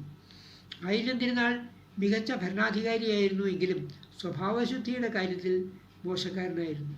മഹാരാജാവിനോടൊപ്പം കേരളവർമ്മ പല സ്ഥലങ്ങളിലും സഞ്ചരിച്ചിട്ടുമുണ്ട്. കേരളവർമ്മ വിശാഖം തിരുനാളിൻ്റെയും അടുത്ത സുഹൃത്തായിരുന്നു. സദാചാര വിഷയത്തിൽ ജ്യേഷ്ഠൻ്റെ പോക്ക് വിശാഖത്തിന് ഒട്ടും രുചിച്ചിരുന്നില്ല. ദിവാൻ മാധവറാവുവിന് കൂടുതൽ സ്വീകാര്യം വിശാഖത്തിനായിരുന്നു. കൊട്ടാരത്തിലെ അനാവശ്യ വിരുന്നുകളിലൊന്നിൽ ദിവാനോട് അതൃപ്തി തോന്നിയ ആയില്യം തിരുനാൾ പരസ്യമായി ആ വിരോധം പ്രകടിപ്പിച്ചു. വേണ്ടി വന്നാൽ അയാളെ വിഷം കൊടുത്ത് കൊല്ലും എന്ന് പറയുകയും ചെയ്തു. ഇത് കേട്ട കേരളവർമ്മ ഭയന്നു. ആ വിവരം ഒരു ഊമക്കത്തിലൂടെ ദിവാനെ അറിയിച്ചു. പരിഭ്രമിച്ചു പോയ ദിവാൻ കത്ത് മഹാരാജാവിനെ ഏൽപ്പിച്ചു. കയ്യക്ഷരം കണ്ട് കത്തെഴുതിയ വ്യക്തിയെ രാജാവ് ഊഹിച്ചു. മദ്രാശിയിൽ നിന്നും രഹസ്യമായി കൈപ്പട വിദഗ്ധന്മാരെ വരുത്തി അത് കേരളവർമ്മയുടെ തന്നെയാണ് എന്ന് തിരിച്ചറിഞ്ഞു. ഇതിനിടെ ആയില്യം തിരുനാൾ തൻ്റെ നിശാകേളികൾക്ക് ഉപയോഗിച്ചിരുന്നൊരു കെട്ടിടം അഗ്നിക്കിരയായി. അതിന് പിന്നിലും കേരളവർമ്മയാണ് എന്നാണ് രാജാവ് കരുതിയത്. ഇതിൻ്റെയൊക്കെ ഫലമായിട്ടാവാം വിശാഖം തിരുനാൾ തടയാൻ ശ്രമിച്ചുവെങ്കിലും അതിന് വഴിപ്പെടാതെ 1877 ഓഗസ്റ്റ് 4 കേരളവർമ്മയെ മുൻകൂട്ടി അറിയിക്കാതെ വിലങ്ങ് വെച്ചു ഹരിപ്പാട്ട് കൊട്ടാരത്തിൽ ഏകാന്ത തടവിൽ ശിക്ഷിച്ചു. ഇതിനുവേണ്ടി വെള്ളി കൊണ്ട് പ്രത്യേകം വിലങ്ങുണ്ടാക്കിച്ചിരുന്നു. അമ്പലത്തിൽ പോയി തൊഴാം, കുട്ടികളെ വേണമെങ്കിൽ പഠിപ്പിക്കാം, അതിന് മാത്രമേ അനുവാദമുണ്ടായിരുന്നുള്ളൂ. രാജാവിൻ്റെ തെറ്റിദ്ധാരണ മാറ്റാൻ വേണ്ടി അദ്ദേഹം ക്ഷമാപണ സഹസ്രം എന്നൊരു കൃതി എഴുതി. ദിവസം 10 ശ്ലോകം വീതം. അത് ദിനംതോറും മഹാരാജാവിന് അയച്ചു കൊടുത്തിരുന്നു. ആദ്യത്തെ 10 ശ്ലോകമേ ആയില്യം തിരുനാൾ കണ്ടുള്ളൂ. കയ്യക്ഷരം കണ്ട് മനസ്സിലാക്കിയ ആയില്യം കത്തുകൾ പൊട്ടിച്ചേയില്ല. തൻ്റെ അഭ്യർത്ഥന വിഫലമായി എന്ന് കണ്ടപ്പോൾ ശത്രുവായ ആയില്യം തിരുനാൾ മരിക്കണമേ എന്ന് പ്രാർത്ഥിച്ചുകൊണ്ട് കേരളവർമ്മ യമപ്രണാമ ശതകം എഴുതി. ദിവസം തോറും 10 ശ്ലോകങ്ങൾ വീതം. അവസാന ശ്ലോകം എഴുതിയപ്പോൾ അദ്ദേഹത്തിന് തേടിയെത്തിയ വിവരം മഹാരാജാവ് മരിച്ചു എന്നതാണ്. കേരളവർമ്മയെ തടവിലാക്കിയ മഹാരാജാവ് അദ്ദേഹത്തിൻ്റെ പത്നിയെയും ഏതാണ്ട് തടവിൽ പാർപ്പിക്കുക തന്നെയാണ് ചെയ്തത്. ഉള്ളൂർ സുബ്രഹ്മണ്യ ക്ഷേത്രത്തിലും പത്മനാഭസ്വാമി ക്ഷേത്രത്തിലും പോകാൻ മാത്രമേ തമ്പുരാട്ടിക്ക് അനുവാദമുണ്ടായിരുന്നുള്ളൂ. ആയില്യം തിരുനാൾ 1880 മരിച്ചു. വിശാഖം തിരുനാൾ അധികാരമേറ്റ ഉടനെ കേരളവർമ്മയെ ബന്ധനമുക്തനാക്കി തിരുവനന്തപുരത്ത് എത്തിച്ചു. അവിടെ എത്തി പിന്നെയും ഏതാനും വർഷങ്ങൾ കഴിഞ്ഞിട്ടാണ് അദ്ദേഹം മയൂര സന്ദേശം എഴുതിയത്. സന്ദേശ കാവ്യപ്രസ്ഥാനത്തിൻ്റെ ചരിത്രം വിശദീകരിച്ചപ്പോൾ അക്കാര്യമെല്ലാം നമ്മൾ ഏതാണ്ട് പറഞ്ഞതാണ്. കരുണത്തോട് ഏറ്റവും അടുത്തു നിൽക്കുന്ന വിപ്ലവ ശൃംഗാരമാണ് സന്ദേശകാവ്യങ്ങളുടെ അങ്കിരസം. മയൂര സന്ദേശത്തിൽ അങ്ങനെയൊന്നുമില്ല. രചനാസൗഷ്ഠവം തികഞ്ഞ മന്ദാക്രാന്ത വൃത്തത്തിലുള്ള ശ്ലോകങ്ങൾ. അനുരാഗത്തിൻ്റെ കൂടപ്പിറവിയായ കൂടപ്പിറവിയാണല്ലോ സ്നേഹവും കാരുണ്യവും. മയൂര സന്ദേശത്തിലെ സന്ദേശപദ്യം സ്നേഹകാരുണ്യത്തിൻ്റെ മറുപുറം ആണ് എന്ന സത്യം ചൂണ്ടിക്കാണിക്കാതെ വയ്യ. ഇതാണ് മയൂര സന്ദേശത്തിലെ വളരെ പ്രസിദ്ധമായ സന്ദേശപദ്യം.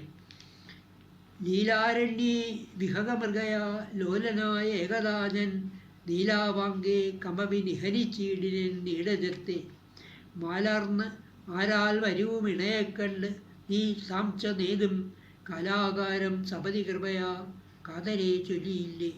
ഈ സന്ദേശപദ്യങ്ങളുടെ ഒരു പ്രത്യേകത എന്ന് വെച്ചാൽ നായകനും നായികയ്ക്കും മാത്രം അറിയാവുന്നൊരു കാര്യം ആണ് പറഞ്ഞയക്കുക. അങ്ങനെയാണെങ്കിലല്ലേ നായകൻ്റെ അടുത്ത് നിന്ന് സന്ദേശകാരൻ വന്നു എന്ന് പറയുന്നതിന് വേണ്ടൂ. എല്ലാവർക്കും അറിയാവുന്ന ഒരു കാര്യമാണെങ്കിൽ നായകൻ്റെ അടുത്ത് നിന്ന് വന്നു എന്നെങ്ങനെയാണ് പറയുന്നത്? സൂര്യൻ കിഴക്ക് ഉദിക്കുന്നു എന്നൊരു സന്ദേശം കൊടുത്തയക്കാൻ പറ്റും. അതെല്ലാവർക്കും അറിയാവുന്ന കാര്യമാണ്. അപ്പം നായകനും നായികയ്ക്കും മാത്രം അറിയാവുന്ന കാര്യമാണ്. അതാണ് സന്ദേശം.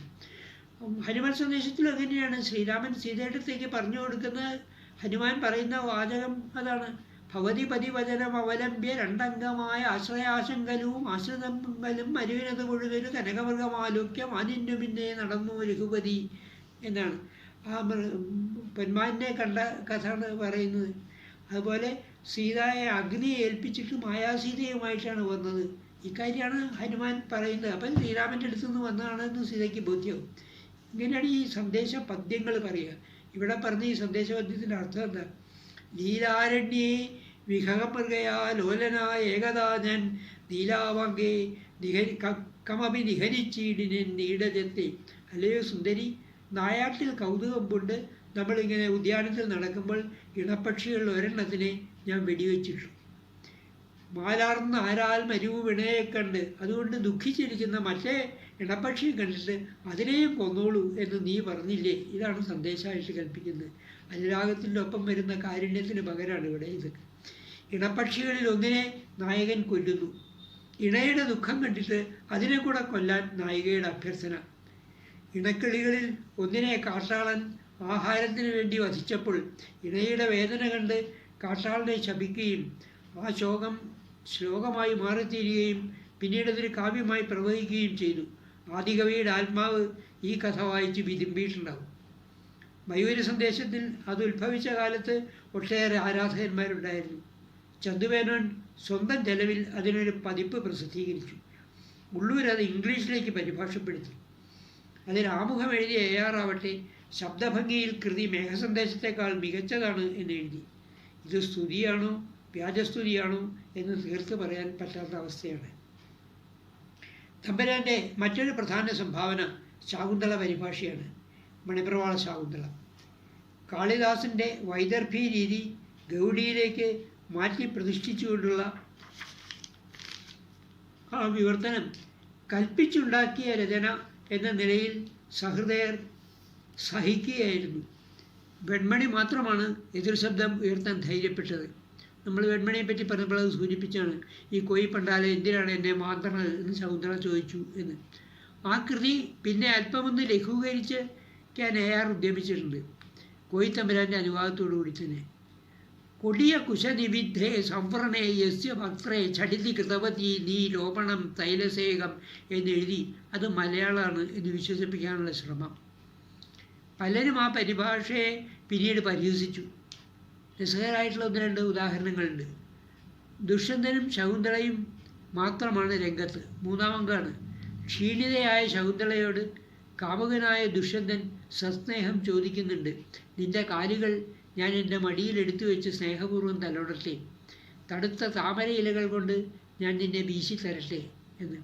വീയണമോ ക്ലമമറും കുളിർതന്നൽ കിട്ടാൻ തോയത്തണുത്ത നളിനീതല താലവൃന്ദം വാമോരു തേ സുഖമെഴുമ്പടി പത്മതാമ്രം ഓമൽപദം അടിയിൽ വെച്ച് ഒഴിയണമെന്നു. ആറ്റുവിൻ്റെ പരിഭാഷയാണ്. വീയണമോ ക്ലമമറും കുളിർതന്നൽ കിട്ടാൻ തോയത്തണുത്ത നളിനീതല താലവൃന്ദം വാമോരു തേ സുഖമെഴുമ്പടി പത്മതാമ്രം ഓമൽപദം. താമരപ്പ് പോലെയുള്ള നിന്റെ പാദങ്ങൾ വടിയിൽ വെച്ച് ഒഴിയണമെന്നു. കേരളവർമ്മയുടെ പരിഭാഷ ഇങ്ങനെയാണ്. അംഭോബിന്ദു തുഷാരമന്ദമരുതാ ദേഹക്ലമച്ഛേദിയം അംഭോജച്ഛത താലവൃന്ദം അതുകൊണ്ട് അൻപോട് വീശട്ടയോ. രംഭോരു പ്രജരാതരം മടിയിൽ വെച്ച് ഇഷ്ടാനുരോധേന ഞാനും അംഭോജാരുണമം ഭവൽ പദയുഗം ബാലേ തലോടഷ്ടയോ എന്ന്.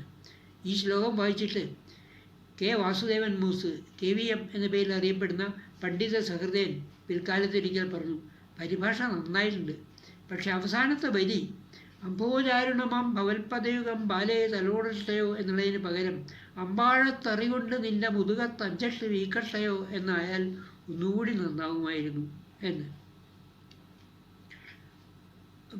ഈ കൂട്ടത്തിൽ പറയട്ടെ, ഈ ശ്ലോകം ചങ്ങമ്പഴ തർജ്ജമ ചെയ്തിട്ടുണ്ട്. ശാകുന്തളത്തിൽ 2-3 ശ്ലോകങ്ങളെ ചങ്ങമ്പഴ തർജ്ജമ ചെയ്തിട്ടുള്ളൂ. ചങ്ങമ്പഴയുടെ പരിഭാഷ ഇതാണ്: സലില കണാർദ്ര സമീര സാന്ദ്ര സരസിജ പത്രത്താൽ മന്ദമന്ദം അരുകിയിലിരുന്നൊരു താലവൃന്ദാൽ അനുപമേ വീശിത്ത രക്ഷയോ ഞാൻ വടിവിൽ നിൻ്റെമ്പൊരു സാദരമൻ മടിയിലെടുത്തു വെച്ചൂഢരാഗം തുടിചന്താരൊത്ത നിൻ ചേവടികൾ തടവിത്തരക്ഷയോ ബാലികേ ഞാൻ. ചങ്ങമ്പഴയുടെ തർജ്ജമയുടെ ഒരു പ്രത്യേകത എന്ന് വെച്ചാൽ ആരുടെ കവിത ചങ്ങമ്പഴ തർജ്ജമ ചെയ്താൽ അത് ചങ്ങമ്പഴയുടെ കവിതയാകും എന്നുള്ളതാണ്. ഇനി ഇതിൽ മറ്റൊരു പരിഹാസമുണ്ട്. ശകുന്തളയോട് ദുഷ്യന്തൻ പറയുന്നുണ്ട്, അത് 3-ാം അംഗത്തിൽ തന്നെയാണ്. അപരീക്ഷത കോമളം നിന്നധരത്തിൻ മധുവേഷ്ണമാർത്തിയോടെ പുതുപുഷ്പരസത്ത വണ്ടുപോലെ സദയം സുന്ദതി ഞാൻ നുകർന്ന ശേഷം എന്ന്. തോഴിമാർ മാൻകുട്ടിയെ അതിൻ്റെ അമ്മയുടെ അടുത്ത് കൊണ്ടാക്കാം എന്ന് പറഞ്ഞിട്ട് ശകുന്തളയെയും ദുഷ്യന്തനെയും മാത്രം രംഗത്ത് അവശേഷിപ്പിച്ചുകൊണ്ട് പോവും. അപ്പോൾ ശകുന്തളയോട് സമീപിച്ച ദുഷ്യന്തൻ പറയുന്ന വാക്കാണ്, ശകുന്തളയും ആശ്രമത്തിലേക്ക് പോകാൻ തിടുക്കം കൂട്ടുന്നു, ഞാൻ പോട്ടെ എന്ന് പറയുമ്പോൾ പോവാം, നിന്നെ ഞാൻ പറഞ്ഞയക്കാം. എപ്പോൾ അപരീക്ഷത കോമളം നിൻ അധരത്തിൽ മധുവേറ്റ വാർത്തിയോടെ പുതുപുഷ്പരസത്ത വണ്ടുപോലെ സദയം സുന്ദരി ഞാൻ നുകർന്ന ശേഷം, വണ്ട് തേൻ നുകരുന്ന പോലെ നിന്നെ ചുംബിച്ചതിന് ശേഷം ഞാൻ നിന്നെ പറഞ്ഞയക്കാം എന്നാണ്. A kiss unkissed is the climax എന്നാണ് ടാഗോർ ഈ രംഗത്തെ വിശേഷിപ്പിച്ചത്. കേരളവർമ്മയുടെ പരിഭാഷയിൽ ലോലാവാങ്കി മുഹുക്കരാങ്കുലികളാൽ ബിംബാധരത്തെ മറച്ചാലാപിച്ച് അരുതെന്ന് അധീര സമഗ്ര താർത്തയഴും വാക്കിനാൽ ലീലാവൽഗന കൊണ്ട് ഗണ്ഡഫലകം തോളിത്തിരിച്ചിടവേ ചേരാളും മുഖമാത്തമാകലും എനിക്കെത്തിയില്ല ചുംബിക്കുവാൻ എന്നാണ്. അവളെ ചുംബിക്കാൻ വേണ്ടി പിടിച്ചപ്പോൾ, ചേർത്ത് നിർത്തിയപ്പോൾ അവൾ മുഖം തിരിച്ചു. അതാണ് kiss unkissed is A climax എന്ന് ടാഗോർ പറഞ്ഞു. ഇവിടെ ലീലാവൽഗന കൊണ്ട് ഗണ്ഡഫലകം തോളിത്തിരിച്ചിടവേ ചേരാളും മുഖം ആത്തമാകിലും എനിക്ക് എത്തിയില്ല ചുംബിക്കുവാൻ എന്നാണ്. ഇത് വായിച്ച രസികൻ്റെ കമൻറ്റ്, കാളിദാസ കൃതി പലതവണ വായിച്ചിട്ടും ധരിച്ചിരുന്നില്ല ദുഷ്യന്തൻ ഇത്ര പൊക്കം കുറവാണ് എന്ന്. കേരളവർമ്മയുടെ സംസ്കൃത കൃതികളിൽ പ്രധാനം വിശാഖ വിജയ മഹാകാവ്യമാണ്. ആയില്യം തിരുനാളിനോട് തൻ്റെ തെറ്റ് പുറത്ത് തടവിൽ നിന്ന് മോചിപ്പിക്കണം എന്നർത്ഥിക്കുന്ന കൃതിയാണ് ക്ഷമാപണ സഹസ്രം. ശത്രുവിനെ സംഹരിക്കണമേ എന്ന പ്രാർത്ഥനയാണ് യമപ്രണാമ ശതകം. ആയില്യം തിരുനാളിനെതിരെ 2 പ്രാർത്ഥനാ കാവ്യങ്ങൾ കൂടി കെട്ടിയിട്ടുണ്ട്: ദണ്ഡനാഥ സ്തോത്രം, ശത്രുസംഹാര പ്രാർത്ഥനാ ശതകം. ഇവ കൂടാതെ ഒട്ടേറെ ക്ഷേത്രങ്ങളിലെ മൂർത്തിമാരെ സ്തുതിക്കുന്ന സ്തോത്രകൃതികളും, ചിലത് വളരെ ദീർഘങ്ങളാണ്.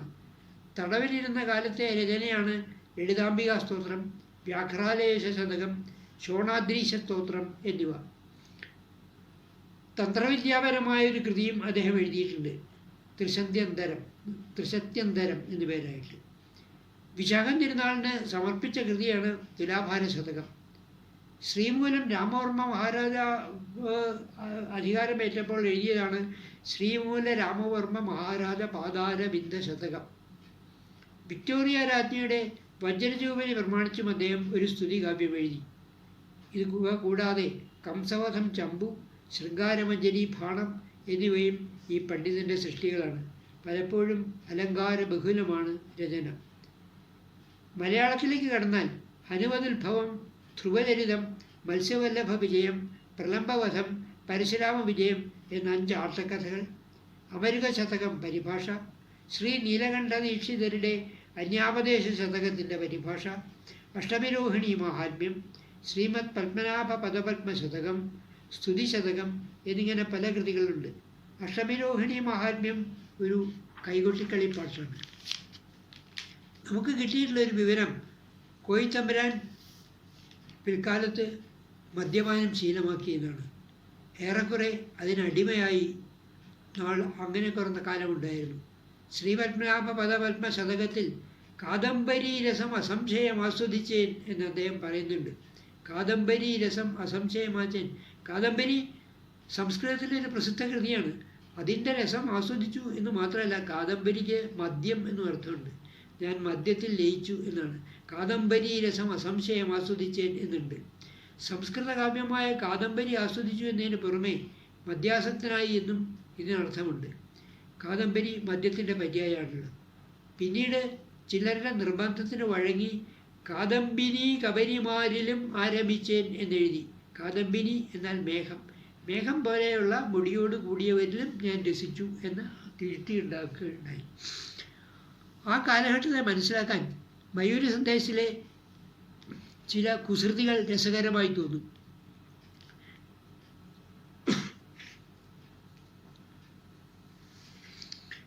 ഹരിപ്പാട്ട് കൊട്ടാരത്തിനടുത്തുള്ള സുബ്രഹ്മണ്യ ക്ഷേത്രത്തിലെ വളർത്തുപക്ഷിയായി ഒരു മയിലുണ്ടായിരുന്നു. നീലകണ്ഠനായ മയിലിനെ സന്ദേശകാരനാക്കി. മയിൽ പാമ്പിൻ്റെ ശത്രുവാണ്. പാമ്പിനെ നശിപ്പിക്കുന്ന ജീവിയാണ്. ആയില്യം നക്ഷത്രത്തിൻ്റെ മൃഗം പാമ്പാണ്. തടവിലിരുന്ന കാലത്ത് നീലകണ്ഠപിള്ള എന്നൊരു വ്യക്തിയാണ് കോയിത്തമ്പുരാൻ്റെ സന്ദേശങ്ങൾ ലക്ഷ്മിഭായി തമ്പുരാട്ടിക്ക് എത്തിച്ചു കൊടുത്തിരുന്നത്. അങ്ങനെ നീലകണ്ഠത്തെ കൽപ്പിച്ചത് അതുകൊണ്ടാണത്രേ. പാമ്പിൻ്റെ ശത്രു ആയതുകൊണ്ടും തൻ്റെ സന്ദേശം കൊണ്ടുപോയിരുന്ന നീലകണ്ഠപിള്ളയെ ഓർത്തു. കൈരളി പ്രശസ്തി, ദൈവയോഗം എന്നീ 2 കാവ്യങ്ങൾ കൂടി അദ്ദേഹം എഴുതി. ഇവയിൽ ദൈവയോഗത്തെപ്പറ്റി കുറച്ച് കാര്യങ്ങൾ പ്രാസവാദ ചർച്ചയെപ്പറ്റി പറയുമ്പോൾ ഞാൻ വിശദീകരിക്കാം. സ്വതന്ത്ര കൃതികൾ ദ്വിതീയാക്ഷപ്രാസത്തോടെ തീർക്കാം, എന്നാൽ വിവർത്തനത്തിൽ അത് സാധ്യമല്ല എന്ന വെല്ലുവിളി സ്വീകരിച്ചുകൊണ്ട് രചിച്ചതാണ് അന്യാപദേശ ശതകത്തിൻ്റെ പരിഭാഷ. തമ്പുരാൻ്റെ വകയായി ഒരു നോവൽ വിവർത്തനവും നമുക്ക് കിട്ടിയിട്ടുണ്ട്. വാൻ ലിംബർഗ് ബ്രൗൺ എന്നൊരാൾ ഡച്ച് ഭാഷയിൽ എഴുതിയ അക്ബർ എന്ന നോവലിൻ്റെ ഇംഗ്ലീഷ് പരിഭാഷ 1879 പുറത്തു വന്നു. ഇത് വായിക്കാനിടയായ വിശാഖം തിരുനാൾ കുറച്ചു ഭാഗം തർജ്ജമ ചെയ്ത ശേഷം നോവൽ മൊഴിമാറ്റം നടത്താൻ കോയിത്തമ്പുരാനെ ഏൽപ്പിച്ചു. കേരളവർമ്മയുടെ പരിഭാഷ 1894 പൂർത്തിയായുള്ളൂ.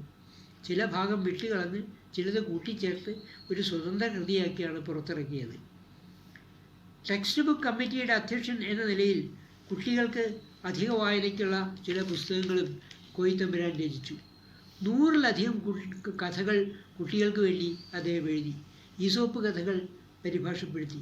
കേരളവർമ്മ കഥകൾ എന്ന പേരിൽ തിക്കുറിശ്ശി ഗംഗാധരൻ നായർ അവ സമാഹരിച്ച് പ്രസിദ്ധപ്പെടുത്തിയിട്ടുണ്ട്.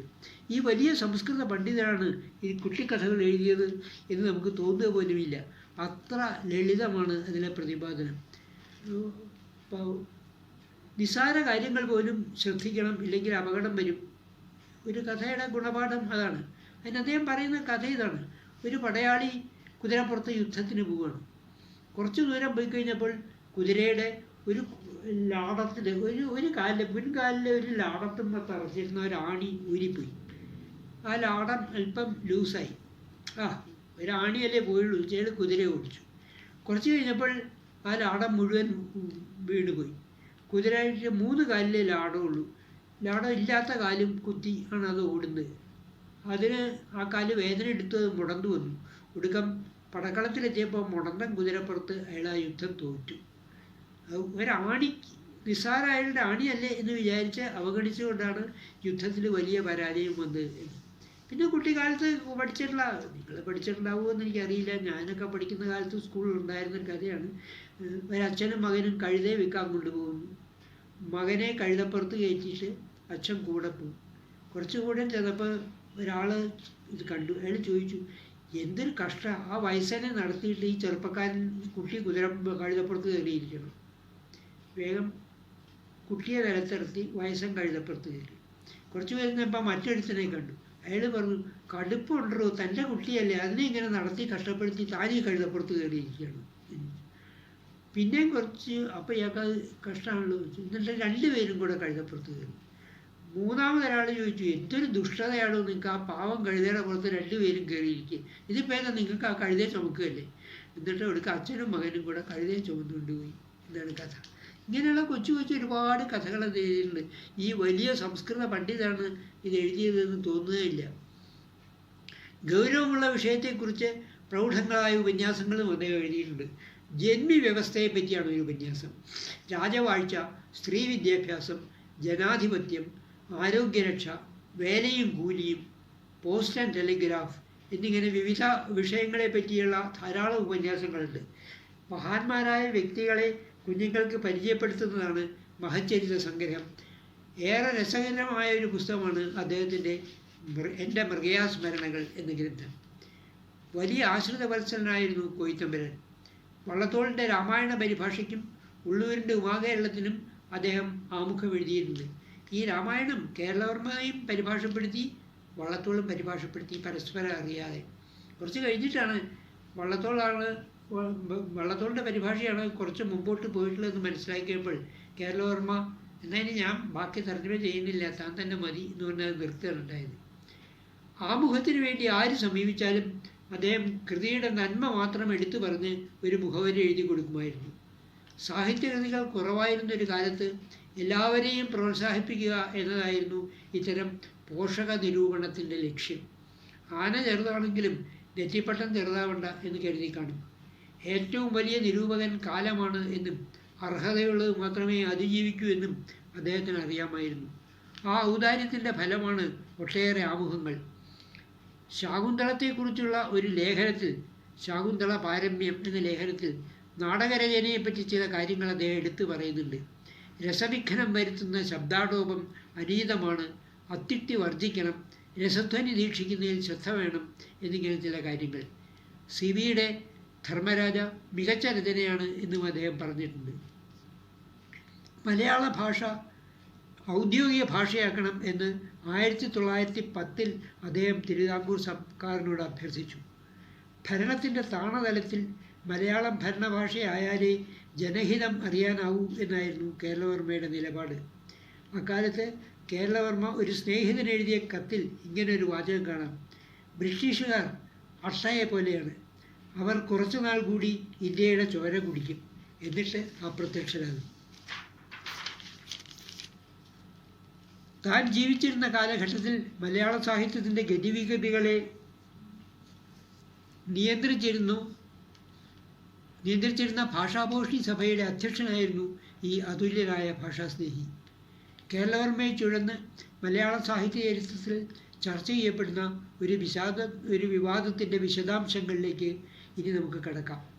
പ്രാസവാദം എന്ന പേരിലാണ് ആ തർക്കം 2 ഘട്ടങ്ങളിലായി മലയാളത്തിലുണ്ടായത്. ഒരു പദ്യത്തിൽ നിയത സ്ഥാനങ്ങളിൽ ഒരേ ശബ്ദം ആവർത്തിച്ചു വരുന്ന ഒരു ശബ്ദാലങ്കാരമാണ് പ്രാസം. ആദിപ്രാസം, അന്ത്യപ്രാസം എന്നിങ്ങനെ പല വിധത്തിൽ പ്രാസങ്ങളുണ്ടാവാം. എല്ലാ പദങ്ങളും, ഒരു ശ്ലോകത്തിലെ എല്ലാ പദങ്ങളും ഒരേ അക്ഷരത്തിൽ ആവർത്തിക്കുന്ന ആദിപ്രാസത്തിനൊരു ഉദാഹരണമാണ്. കാമൻ കത്തിക്കരിഞ്ഞീടിന കനലു കളിക്കുന്ന കണ്ണുള്ളവന് ഉൾക്കാമം കാളിച്ചു കാമാന്തകനുടെ കരള് കവർന്നൊരു കാരുണ്യവായ്പേ. കാലൻ കണ്ണിട്ടുരുട്ടി കയറൊടു കടുകോപാർത്തനായി കയർക്കും കാലം കാലാരി കാന്തേ കരുവിനോട് കടാക്ഷിക്കണേ കാണിതേരം. എല്ലാ പദങ്ങളും കകാരത്തിലാണല്ലോ തുടങ്ങുക. ചിലപ്പോൾ പ്രാസപ്രയോഗം കവിതയിലെ അംഗീയായ രസത്തിൻ്റെ പോഷണത്തിന് സഹായകമായി തീരാം. അധികര ഘോഷ അക്ഷരങ്ങളുടെ ആവർത്തനം വീരരൗദ്രരസങ്ങളെ സഹായിക്കാം. അനുനാസിക മൃദുക്കൾ, വാത്സല്യം, കരുണം തുടങ്ങിയവയെ തുണയ്ക്കാം. സന്ദർഭാനുസാരിയായ പദവിന്യാസത്തിന് മികച്ച മാതൃക എഴുത്തച്ഛൻ പാട്ടുകൾ തന്നെയാണല്ലോ. എന്താണ് ഈ ദ്വിതീയാക്ഷരപ്രാസം?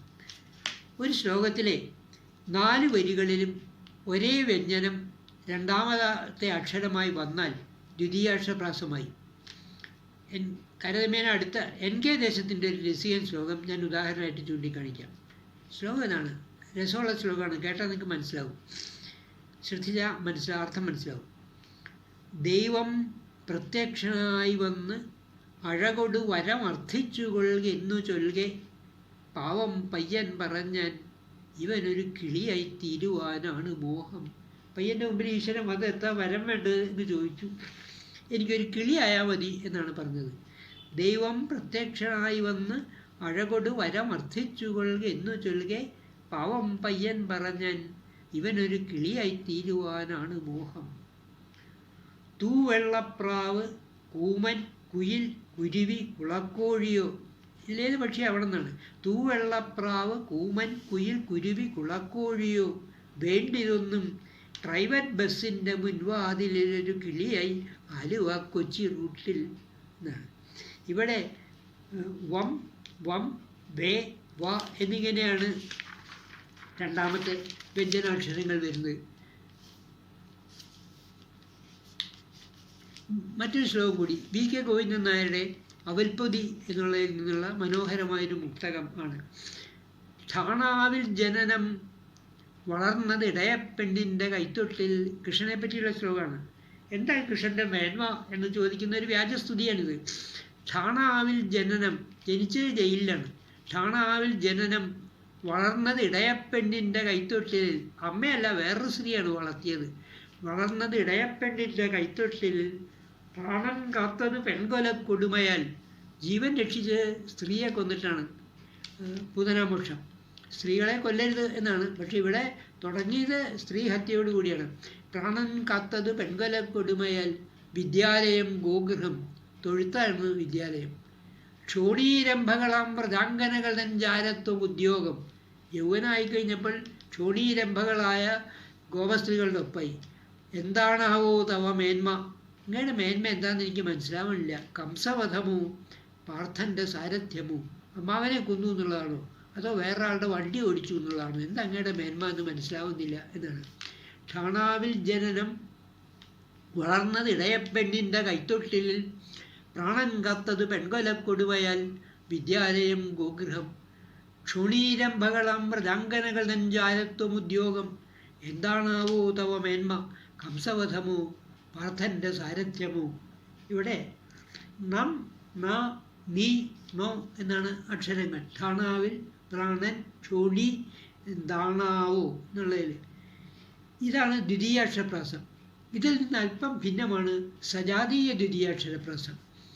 രണ്ടാമത്തെ വ്യഞ്ജനങ്ങൾക്ക് പൊരുത്തമുണ്ടായാൽ മാത്രം പോരാ, അവിടുത്തെ സ്വരങ്ങൾക്ക് കൂടി പൊരുത്തം വേണം.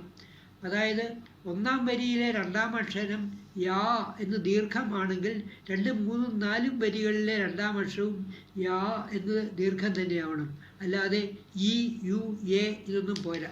ഉദാഹരണമായിട്ട് മായാരണത്തിൽ വളരെ പഴതേർന്ന് തീവ്ര വ്യായാമനാകും അനിരുദ്ധനവെന്ന ശേഷം തീയാർന്ന ബാലസജീവേന്ദ്രൻ ഉഷാഗൃഹത്തിൽ പോയാൻ തദീയ സഖി ചെന്നറിയിക്ക മൂലം. 4 വരിയിലും യാ എന്ന് തന്നെയാണ്. ബന്ധനസായൻ്റെ ശ്ലോകമാണ്. മറ്റൊരു ഉദാഹരണം കൂടി. ത്യുട്ടോലുമക്ഷികൾ, ട്ടോ എന്നൊരു കൂട്ടക്ഷരാണ്. ത്യുട്ടോലുമക്ഷികൾ നരച്ചു വളർന്നു മാറിൽ തൊട്ടോരു താടി ചുടി വീണ് വരന്ന നെറ്റി മുട്ടോളമെത്തിയ ഭുജാമുസനങ്ങൾ എന്നീ മട്ടോടവൻ വിലസി മേതുര ദീർഘകായൻ. നിയതസ്ഥാനത്തിൽ 4 വരികളിലും ട്ടോ എന്നാണ് ശബ്ദം. ഇങ്ങനെ സജാതീയ ദ്വിതീയാക്ഷരപ്രാസം വേണമോ എന്നതായിരുന്നു തർക്കവിഷയം.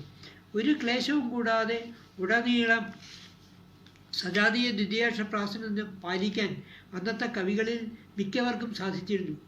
കൂട്ടത്തിൽ ഈ വ്യവസ്ഥ പാലിക്കാനായി 12 വയസ്സ് തികഞ്ഞു ഹന്തഹന്തപഥ കേശവനിപ്പോൾ എന്ന് തല്ലിപ്പരത്തി പാദപൂരണങ്ങൾ ചേർത്ത് ശ്ലോകം പടച്ചവരും ഉണ്ട്. ചത്തുപോയ ആത്മബോധം എന്ന് എഴുതിയവനേക്കാൾ ഭേദം എന്ന് സമാധാനിക്കാം. മഹാകവി കുമാരനാശാൻ പോലും ഒരു തവണയെങ്കിലും ഈ ശബ്ദ സാമ്യത്തിൽ ഭ്രമിച്ചു പോയിട്ടുണ്ട്. തൂമതേടും തൻ പാളകിണറ്റിലിട്ട് ഓമൽ കയ്യാൽ കയറു വലിച്ചുടൻ എന്നതേ ചണ്ടാലവിഷിയിൽ എഴുതി.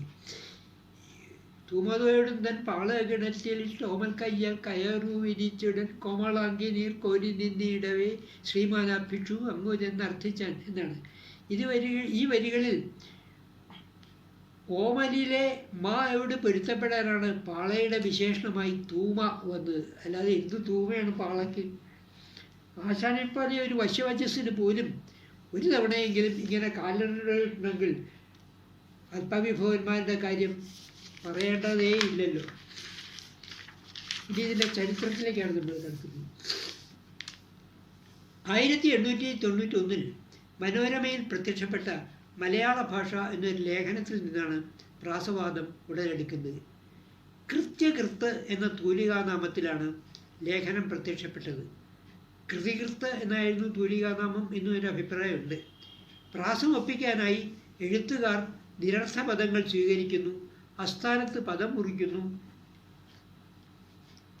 എന്നിങ്ങനെ പല ആരോപണങ്ങളുണ്ടായിരുന്നു ആ ലേഖനത്തിൽ.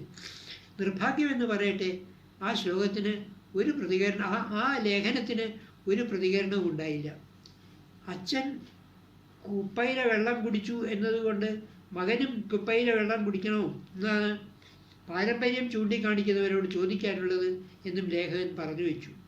ഒരു പ്രതികരണവും ഉണ്ടായില്ല എന്ന് ബോധ്യമായപ്പോൾ പ്രാസം എന്നൊരു ലേഖനം ഇതേ ആശയങ്ങൾ ഉൾക്കൊള്ളിച്ചുകൊണ്ട് വീണ്ടും ഏതാനും മാസം കഴിഞ്ഞ് അദ്ദേഹം എഴുതി. അതിന് ഒരാൾ മറുപടി എഴുതി, കൃത്യവിത്ത് എന്ന പേരിൽ. കൃതികൃത്തും കൃത്യവിത്തും ഒരാൾ തന്നെ ആവുമോ എന്ന് എനിക്കൊരു സംശയമുണ്ട്. ഇങ്ങനൊരു സംശയം ഉന്നയിക്കാൻ കാരണം രണ്ടുപേരും മലയാളികളാണ് എന്നതാണ്. അവനറിയാത്ത അഭ്യാസങ്ങളുണ്ട്. കേരളവർമ്മ, രാജരാജവർമ്മ, കുഞ്ഞിക്കുട്ടൻ നമ്പുരാൻ, പുനശ്ശേരി തമ്പി, ചാത്തുക്കുട്ടി മന്നാടിയാർ എന്നിവർ ഈ 5 പേർ ഈ കാര്യത്തിൽ അഭിപ്രായം പറയട്ടെ എന്നും കൃത്യവിത്ത് അഭിപ്രായപ്പെട്ടിരുന്നു. കേരളവർമ്മയും കുഞ്ഞിക്കുട്ടൻ നമ്പുരാനും പ്രാസം വേണം എന്ന് പറഞ്ഞു. രാജരാജവർമ്മയും പുനശ്ശേരി തമ്പിയും പ്രാസം നിർബന്ധമല്ല എന്ന് അഭിപ്രായപ്പെട്ടു. വേണമെങ്കിലാവാം, വേണ്ടെങ്കിൽ വേണ്ട എന്നായിരുന്നു മന്നാടിയാരുടെ നില. ഇതോടെ പലർക്കും വിഷയത്തിൽ അഭിപ്രായം പറയാം എന്ന നില വന്നു. കാളിദാസനും പാണിനിയും ഇരിക്കുന്നൊരു സദസ്സിൽ കവിതയെപ്പറ്റി അഭിപ്രായം പറയേണ്ടത് കാളിദാസനാണ്, പാണിനിയല്ല എന്ന് വാദിച്ചയാൾ കേരളവർമ്മ പക്ഷക്കാരൻ തന്നെയാണ് എന്ന് വ്യക്തം. AKP എന്നൊരാൾ, അക്കാലത്ത് ധാരാളം ലേഖനങ്ങൾ എഴുതുന്ന കൃഷ്ണപ്പൊതുവാൾ ആവാം ഈ ലേഖകൻ. ആറ്റൂർ കൃഷ്ണപിഷാരടി ആവില്ല. കാരണം പിഷാരടിക്ക് അന്ന് 16 വയസ്സേ ഉള്ളൂ. ശബ്ദഭംഗിയിൽ കവിഞ്ഞ ഒരു മേന്മയും മലയാള കവിതയ്ക്കില്ല എന്ന് ധരിച്ച സംസ്കൃത പണ്ഡിതന്മാർ ഏർപ്പെടുത്തിയാണ് പ്രാസനിബന്ധന എന്നൊരഭിപ്രായം പറഞ്ഞു വെച്ചു. 1895 AR മേഘദൂതം പരിഭാഷപ്പെടുത്തി. അത് പ്രാസം കൂടാതെയാണ്. സംസ്കൃതത്തിലില്ലാത്ത ഈ നിബന്ധന സ്വീകരിച്ചേ തീരൂ മലയാളം എന്നെന്തിനു ശഠിക്കുന്നു? ഇതായിരുന്നു ARൻ്റെ ഭാവം. താൻ പ്രാസം ദീക്ഷിച്ച് എഴുതാൻ കഴിവില്ലാത്തവനാണ് എന്ന് പ്രാസപക്ഷപാതികൾ വിചാരിച്ചോളൂ എന്ന് നസ്യം പറയുകയും ചെയ്തു. മയൂര സന്ദേശത്തിലെ ശബ്ദഭംഗിയെ AR അല്പകാലം മുമ്പാണ് വാഴ്ത്തിയത് എന്ന കാര്യം ഓർക്കണം. ഒരു ശരാശരി മഹാകാവ്യം ആയ രാമചന്ദ്രവിലാസം അതിൽ ചിത്രസർഗം ഉണ്ടായിട്ടും കേമമാണ് എന്ന് AR വാഴ്ത്തിയത് ആ കൃതി ദ്വിതീയാക്ഷപ്രാസ നിബന്ധനയിൽ സാക്ഷ്യം പിടിച്ചില്ല എന്നതുകൊണ്ട് മാത്രമാണ്. ഇത് മഹാകാവ്യ പഠനത്തിൽ നമ്മൾ പറഞ്ഞതാണ്. 1892 വിദ്യാവിനോദിനിയിലാണ് CP അച്യുതമേനോൻ ഈ പ്രശ്നം സഗൗരവം കൈകാര്യം ചെയ്തത്. കാവ്യത്തിൻ്റെ ജീവൻ രസമാണ്, ശബ്ദാലങ്കാരമല്ല എന്ന് അദ്ദേഹം തുടക്കത്തിൽ തന്നെ പറയുന്നുണ്ട്. മലയാളിക്ക് ഈ ശബ്ദവിന്യാസക്രമം ഏറെ പ്രിയങ്കരമാവാൻ കാരണം എഴുത്തച്ഛൻ നിയമേന പ്രാസം പാലിക്കുന്നത് കൊണ്ടാവാം എന്ന് മേനോൻ അഭിപ്രായപ്പെട്ടു. ഭാഷാവൃത്തങ്ങളിൽ സംസ്കൃതത്തിലെ പോലെ ഗുരുലഘു വ്യവസ്ഥ ദൃഢമല്ലാത്തതിനാൽ പ്രാസനിബന്ധന പാലിച്ചില്ല എങ്കിൽ പദ്യവും ഗദ്യവും തമ്മിൽ ഭേദമില്ലാതെ വരും എന്ന് അദ്ദേഹം പറയുന്നു. അർത്ഥസ്വാരസ്യമുള്ള പദ്യം വായിച്ച് രസിക്കുന്ന അനുവാചകൻ അതിൽ പ്രാസമുണ്ടോ എന്ന് അന്വേഷിച്ചല്ലല്ലോ അത് രസിക്കുന്നത്. പ്രാസദീക്ഷയിൽ ശ്രദ്ധിച്ചിരുന്നുവെങ്കിൽ കാളിദാസ കവിത ഇത്രയേറെ ഹൃദ്യമാവുമായിരുന്നില്ല എന്നും മേനോൻ പറയുന്നുണ്ട്. ചെറു ശ്ലോകങ്ങളാണെങ്കിൽ രണ്ടാമക്ഷരത്തിൻ്റെ 4 പാദങ്ങളിലുമുള്ള ആവർത്തനം കേൾവിക്ക് ഇമ്പമുണ്ടാക്കാം. എന്നാൽ ദീർഘവൃത്തങ്ങളിൽ അത് ഫലപ്രദമല്ല. പ്രാസം ദീക്ഷിക്കുകയാണെങ്കിൽ ഹല്ലിന് മാത്രം ഏകരൂപത ഉണ്ടായാൽ പോരാ, അച്ചിനു കൂടി വേണം എന്ന് അദ്ദേഹം പറഞ്ഞു. സ്വരവ്യഞ്ജന പൊരുത്തം വേണം എന്നർത്ഥം. മൂർഖോത്തുകുമാരനാണ് ഈ വിഷയത്തെപ്പറ്റി അഭിപ്രായം പറഞ്ഞ മറ്റൊരാൾ. അർത്ഥഭംഗിയില്ലാത്തിടത്ത് ചേർക്കുന്ന പ്രാസം വിരൂപയുടെ ആഭരണം പോലെയാണ് എന്ന് അദ്ദേഹം എഴുതി. ഈ മൂർഖോത്തുകുമാരൻ ആദ്യകാലത്ത് ധാരാളം നല്ല ശ്ലോകങ്ങൾ എഴുതിയിരുന്ന ആളാണ്. പിന്നീട് അദ്ദേഹം അത് നിർത്തി. കാരണം ആരാഞ്ഞവരോട് ആ സരസൻ പറഞ്ഞ മറുപടി എന്താണെന്നോ, കുമാരനാശാൻ ശ്ലോകം എഴുതി കണ്ടപ്പോൾ ഞാൻ ആ പണി നിർത്തി എന്നാണ്. അലങ്കൃതമായ വൈരൂപ്യത്തെക്കാൾ അനലങ്കൃതമായ സൗന്ദര്യമല്ലേ ശ്രേഷ്ഠം എന്ന് അച്യുതമേനോൻ ചോദിച്ചതിൻ്റെ പൊരുളും ഇതുതന്നെയാണല്ലോ. മലയാളി സംസ്കൃത കവിതയാണ് പിന്തുടരുന്നത്. അപ്പോൾ സംസ്കൃതത്തിൽ ഇല്ലാത്ത ഈ പ്രാസനിബന്ധന എന്തിനു സ്വീകരിക്കണം എന്ന് പണ്ഡിതനായ കോരപ്പൻ ഗുരുക്കൾ ചോദിക്കുകയുണ്ടായി. ക്രമേണ ഈ തർക്കം മന്ദീഭവിച്ചു. 1904 പ്രാസനിയമം എന്നൊരു ലേഖനം K. കൃഷ്ണവാര്യർ എഴുതി. പ്രാസം സജാതീയമാവണമെന്നില്ല. ശ്ലോകത്തിൻ്റെ പൂർവാർത്ഥത്തിലും ഉത്തരാർത്ഥത്തിലും രണ്ട് വിധത്തിലുള്ള പ്രാസമാവാം എന്ന അഭിപ്രായം ഉന്നയിക്കപ്പെട്ടു. ഒരു വർഗത്തിൽപ്പെട്ട അക്ഷരങ്ങൾ രണ്ടാം സ്ഥാനത്ത് വന്നാൽ അതും ദ്വിയാക്ഷരപ്രാസമായി കരുതാം എന്നും പറഞ്ഞു. ഈ വെള്ളം ചേർക്കൽ തുടർന്നു പോന്നു. പ്രാസവാദം പിന്നീട് ഉണർന്നത് 1908 തിരുവനന്തപുരം മഹാരാജാസ് കോളേജിൽ, അതായത് ഇന്നത്തെ യൂണിവേഴ്സിറ്റി കോളേജ്, കേരളവർമ്മ അധ്യക്ഷനായി ഒരു സാഹിത്യ സമ്മേളനം നടന്നു. അന്നത്തെ യുവകവികളിൽ ഒരാളായ KC കേശവപിള്ള ഭാഷാകവിത എന്ന വിഷയത്തെപ്പറ്റി പ്രസംഗിക്കുന്നു. ദ്വിതീയാക്ഷരപ്രാസ നിബന്ധനയെ എതിർത്ത് സംസാരിക്കാനാണ് പ്രത്യക്ഷത്തിൽ നിരുപദ്രവം എന്ന് തോന്നുന്ന ഈ ശീർഷകം തിരഞ്ഞെടുത്തത് എന്നൊരാരോപണം പിൽക്കാലത്തുണ്ടായി. AR തമ്പുരാനായിരുന്നു അതിൻ്റെ പിന്നിലെന്നും. പക്ഷെ ഇതിന് തെളിവൊന്നുമില്ല. അഭിപ്രായ വ്യത്യാസങ്ങൾ തുറന്ന മനസ്സോടെ ചർച്ച ചെയ്യുന്നതായിരുന്നു അക്കാലത്തെ സാഹിത്യ സംസ്കാരം. പ്രഭാഷണത്തിൽ പ്രാസം അനാവശ്യം എന്ന് KC പറഞ്ഞില്ല. പ്രാസദീക്ഷയിലെ കടുംപിടുത്തം കൊണ്ട് ഉളവാകുന്ന അഭംഗികൾ ചൂണ്ടിക്കാണിക്കുക മാത്രമേ ചെയ്തുള്ളൂ. പുരാസുരർ ഉപദ്രവസ്ഥിതി പൊറായികയാൽ കേഴവേ പുരാസുരരെന്നവൻ വിരവിൽ വേട്ടര സുന്ദരി പുരാണപുരുഷാദി പോന്നവർ പണിഞ്ഞു പോരുന്ന തമ്പുരാട്ടി പരമം പദം ഭവതി ചേർത്തു പാലിക്കമാം എന്നൊരു ശ്ലോകം അദ്ദേഹം ഉദ്ധരിക്കുന്നുണ്ട്. ഒരിക്കൽ കൂടെ ആ ശ്ലോകം ശ്രദ്ധിച്ചോളൂ. പുരാസുരർ ഉപദ്രവസ്ഥിതി പൊറാകയാൽ, പണ്ട് അസുരന്മാരുടെ ഉപദ്രവം സഹിക്കവയ്യാതെ പുരാസുരർ ഉപദ്രവസ്ഥിതി പൊറായികയാൽ കേഴവേ, അസുരന്മാരുടെ ഉപദ്രവം സഹിക്കവയ്യാതെ ദേവന്മാർ കരയുന്ന സമയത്ത് പുരാസുരരെ വെന്നവൻ, ത്രിപുരന്മാരെ വെന്നവനായ ആ ശിവനെ വേട്ട സുന്ദരി പാർവതി പുരാണപുരുഷാദി പോന്നവർ പണിഞ്ഞു പോരുന്നതാം, മറ്റ് ദേവന്മാർ നമസ്കരിക്കുന്ന പാദങ്ങളോടുകൂടിയ ആ ഭഗവതി തമ്പുരാട്ടി പരമം പദം ഭവതി ചേർത്തു പാലിക്കമാം എന്നാണ്. എന്ന ശ്ലോകത്തിലെ തമ്പുരാട്ടി എന്ന വാക്ക് 2 വരികളിലായിട്ടാണ് വിന്യസിച്ചിരിക്കുന്നത്. 3ാമത്തെ വരി അവസാനിക്കുന്നത് തം, 4ാമത്തെ വരി തുടങ്ങുന്നത് പുരാട്ടി എന്നാണ്. തം പുരാട്ടി. ഇത് തലവെട്ടി പ്രാസം ആണ് എന്ന് KC പരിഹസിച്ചു. പ്രാസത്തിൽ ഭ്രമിച്ച് ശ്രീഹർഷൻ പോലും ചക്രവർത്തി എന്ന അർത്ഥത്തിൽ രാജഖ എന്ന് പ്രയോഗിച്ചതും KC എടുത്തു പറഞ്ഞു. രാജ നീരാജനയാ സ രാജഖ എന്ന്.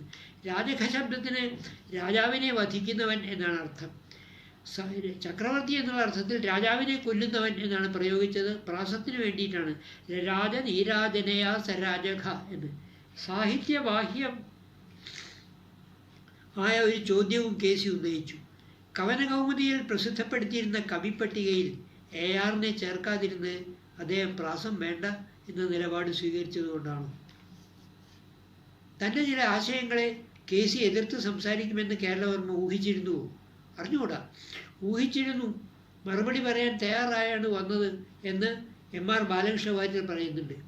എന്നാൽ അങ്ങനെ ഒരു സംശയം ഉണ്ടായിരുന്നെങ്കിൽ കേരളവർമ്മ അധ്യക്ഷനാവാൻ തയ്യാറാവുമായിരുന്നില്ല എന്നാണ് വടക്കുംകൂർ പറയുന്നത്. സത്യം നമുക്ക് അറിഞ്ഞുകൂടാ. എന്നാൽ KC ഉയർത്തിയ ഓരോ വാദത്തിനും കൃത്യമായ മറുപടി കേരളവർമ്മ ഉപസംഹാര പ്രസംഗത്തിൽ നിരത്തി.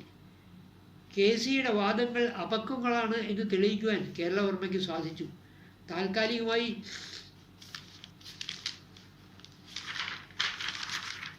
കേരളവർമ്മയോടാണല്ലോ തോറ്റത് എന്ന് KC സമാധാനിച്ചിട്ടുമുണ്ടാവാം.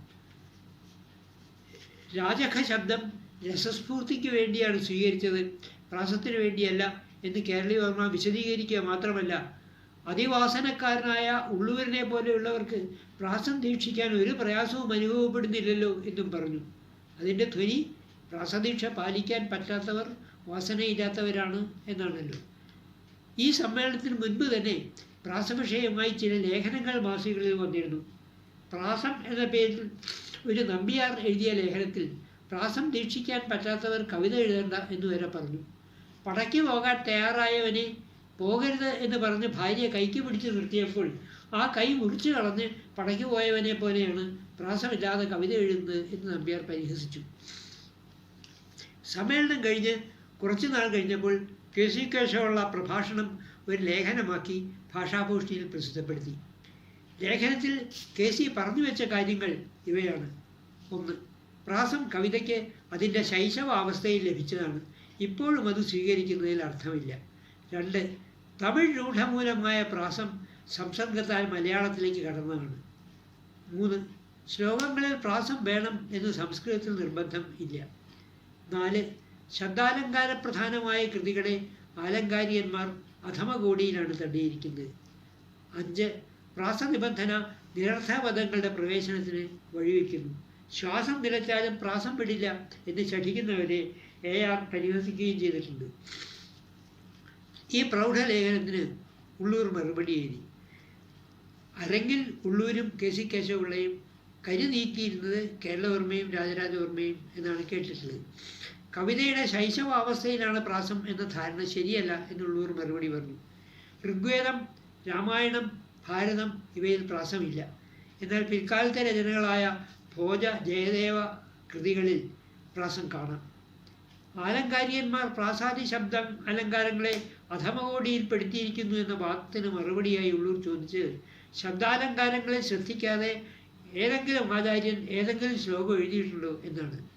കണ്ണശന്മാരും കൃഷ്ണഗാഥാകാരന്മാരും മോന പ്രാസം ദീക്ഷിച്ചിട്ടില്ല. എന്നാൽ പിന്നീട് വന്ന എഴുത്തച്ഛൻ പ്രാസം സ്വീകരിച്ചു. സംസ്കൃതത്തിലുള്ള ഭാഷാകൃതികളുടെ കാര്യത്തിലും ഇത് ശരിയാണ്. ചന്ദ്രോത്സവത്തിൽ പ്രാസസാക്ഷ്യമില്ല. പക്ഷെ പിന്നീട് വന്ന ചമ്പുക്കളിൽ പ്രാസദീക്ഷയുണ്ട്. നിരർത്ഥപദങ്ങൾക്ക് കാരണം പ്രാസമല്ല, കവിയുടെ അശക്തിയാണ്. തൻ പ്ലസ് പുരാട്ടി എന്ന ആണ് പദച്ഛേദം. അവിടെ തലവെട്ടലൊന്നുമില്ല. ശ്ലോകരചയിതാക്കൾക്കല്ല, പാട്ടെഴുത്തുകാർക്കാണ് അവിടെ ആശങ്ക തോന്നിയത്.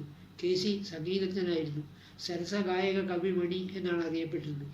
തുടർന്ന് ആഖ്യാന പ്രത്യാഖ്യാനങ്ങളുടെ ഒരു പരമ്പര തന്നെയുണ്ടായി.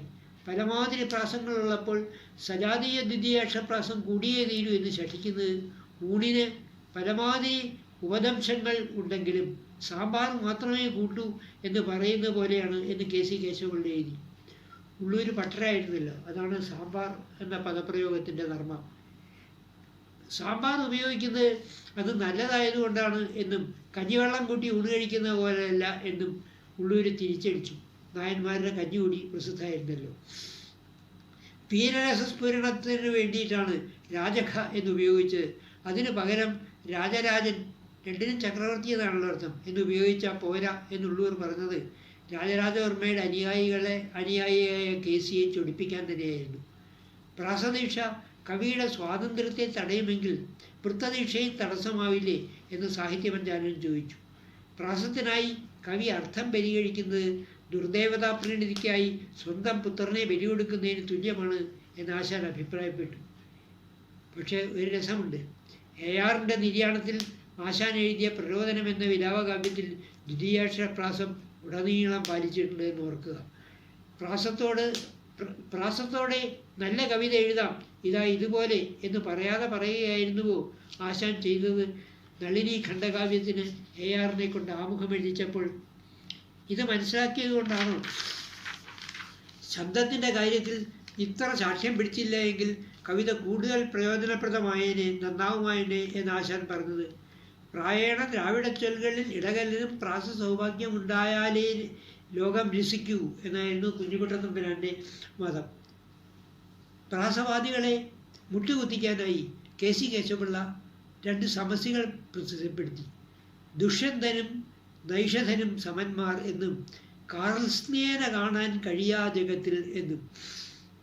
ഗ്രിൽസ്നേ എന്നൊരു കൂട്ടക്ഷരം 5 വ്യഞ്ജനവും ഋകാര ശബ്ദവും കൂടി ചേർത്തിട്ട് കേരളവർമ്മ അനായാസം അതങ്ങ് പൂരിപ്പിച്ചു. മാൾസ്നേഹയാ മണ്ണിനു ഭംഗി നൽകും മാൾസ്നേഹദാനേ വിളവിൻ വിഭൂതി കാർസ്നേഹരൂപം കമനീയതയ്ക്ക് കാർസ്നേന കാണാൻ കഴിയാ ജഗത്തിൽ എന്ന്. മറ്റു ശ്ലോകവും ഷ എന്നുള്ള അക്ഷരം വന്നപ്പോൾ ദുഷ്യന്തനും നൈഷധനും സമന്മാർ എന്നുള്ളതിന് നൈഷമ്യവൽ പൗരുഷമോടരീണം യുഷന്തമേകൻ സമരത്തിൽ വന്നു ദുഷ്യന്തരിമുക്കൾക്ക് അനധീനനാമാ ദുഷ്യന്തനും നൈഷധനും സമന്മാർ എന്ന്. KCക്ക് ഒന്നും മറുപടി പറയാനുണ്ടായിരുന്നില്ല. പക്ഷേ KC മറ്റൊരു അടവ് കൂടി പയറ്റി നോക്കി. പ്രാസനിബന്ധന കൂടാതെ കേരളവർമ്മ എഴുതിയൊരു ശ്ലോകം അന്തിച്ചോപ്പായ കാഷായ വസ്ത്രത്തോട് സദണ്ഡമായി ആദിത്യസ്വാമി എത്തുന്നതിൽ ആഴിയിൽ സ്നാനമാടുവാൻ എന്ന ശ്ലോകം പ്രാസം ചേർത്ത് കൂടുതൽ ഹൃദ്യമാക്കാൻ അദ്ദേഹം ഉള്ളൂരിനോട് ആവശ്യപ്പെട്ടു. കേരളവർമ്മ എഴുതിയ ശ്ലോകത്തിൽ ഉള്ളൂർ ഒരു മിനുക്കുമണിയും ചെയ്യില്ല എന്ന് കേസരിക്ക് ഉറപ്പായിരുന്നു. ഇത് പള്ളിക്കൂടം പിള്ളേരുടെ അടവാണ് എന്നുള്ളൂർ തിരിച്ചടിച്ചു. ഇതിനിടെ ആരോ ഒരാൾ പ്രാസരഹിതമായി എഴുതിയ ഏതാനും ശ്ലോകങ്ങൾ അതിലെ പദങ്ങളുടെ വ്യത്യസ്ത വിന്യാസക്രമം കൊണ്ട് പ്രാസമുള്ളതാക്കി മാറ്റി തീർത്തു ഉള്ളൂർ. പ്രാസദീക്ഷയിൽ അശക്തരായവരാണ് പ്രാസം വേണ്ട എന്ന് പറയുന്നവർ എന്നതിന് ഇതിലധികം തെളിവ് വേണ്ടല്ലോ. മലയാളിയുടെ തോടയ്ക്കാണോ തമിഴിൻ്റെ കമ്പലിനാണോ കൂടുതൽ ഭംഗി എന്ന് ചോദിക്കുന്ന പോലെ അർത്ഥശൂന്യമാണ് ഈ തർക്കം എന്ന് പറഞ്ഞ് അപ്പൻ തമ്പുരാൻ ഒരു ശ്ലോകം തന്നെ പ്രസിദ്ധപ്പെടുത്തി എന്ന് പറഞ്ഞു അപ്പൻ തമ്പുരാൻ. എന്നിട്ട് അദ്ദേഹം ഒരു ശ്ലോകം രസമായിട്ടൊരു ശ്ലോകം പ്രസിദ്ധപ്പെടുത്തി. ശ്ലോകം ഇതാണ്: ലീലാ വേലാവലി പല്ലവ മൃദു ലളിതാലാപ കൗതൂഹലാർദ്ര ശ്രീലാസ്യത്തിൻ്റെ രഹസ്യം പുതുമയിൽ അവനിത്തട്ടിൽ ആകപ്പരസ്യം കാലാരാതിക്കിടാവിൻ കുടവയർ തടവും പാടുകൂടുമ്പോൾ ഒട്ടും ചേലാ ചാഞ്ചല്യമാല വിഘടിക മധുപോൽ ഫുല്ലമായി ഉല്ലസിപ്പു. എന്നിട്ടൊരു കമൻറ്റും പ്രാസം മാത്രമേ ദീക്ഷിച്ചിട്ടുള്ളൂ, അർത്ഥം വേണം എന്ന് വിചാരിച്ചിട്ടില്ല എന്ന്. രാജരാജവർമ്മ ഭാഷാഭൂഷണത്തിൽ ശബ്ദാലങ്കാരങ്ങളെക്കുറിച്ച് പറയുമ്പോൾ ദ്വിതീയാക്ഷരപ്രാസത്തിന് കേരളപ്രാസം എന്ന് പേര് നൽകി. കേരളീയർക്ക് പ്രിയപ്പെട്ട പ്രാസമായതുകൊണ്ട് അങ്ങനെ പേര് നൽകുന്നു എന്നൊരു വിശദീകരണവും. ധ്വനി കേരളവർമ്മയ്ക്ക് ഇഷ്ടപ്പെട്ട പ്രാസം എന്ന് തന്നെ. ഇതിനിടെ 1909 ഭാഷാഭൂഷണിയിൽ അർത്ഥശങ്കയ്ക്കിടയില്ലാത്ത വിധം ദ്വിതീയാക്ഷരപ്രാസത്തെക്കുറിച്ച് സ്വാഭിപ്രായം കേരളവർമ്മ ഒരു ശ്ലോകരൂപത്തിൽ എഴുതിയിട്ടുണ്ട്. പ്രസിദ്ധമാണ് ആ ശ്ലോകം: വാസന്തീ മധുവർണ്ണവാക്കിന് സജാതീയ ദ്വിതീയ അക്ഷരപ്രാസം തീർപ്പത് കൈരണി മഹിളതൻ മംഗല്യമാണ് ഓർക്കണം. ഹാ സംസത്തിൽ അസംശയം പിഴയതിൽ പാഴായി പറഞ്ഞാൽ പരീഹാസം സത്തുകൾ ഉൾത്തടത്തിൽ അതിയായി ചെയ്യുന്നത് ആശ്ചര്യമോ.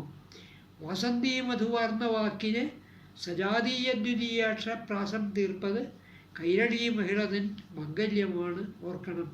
ഹാ സംസത്തിൽ സദസ്സിൽ ഹാ സംസത്തിൽ അസംശയം പിഴയതിൽ പാഴായി പറഞ്ഞാൽ പരീഹാസം സത്തുകൾ ഉൾത്തടത്തിൽ അതിയായി ചെയ്യുന്നത് ആശ്ചര്യമോ.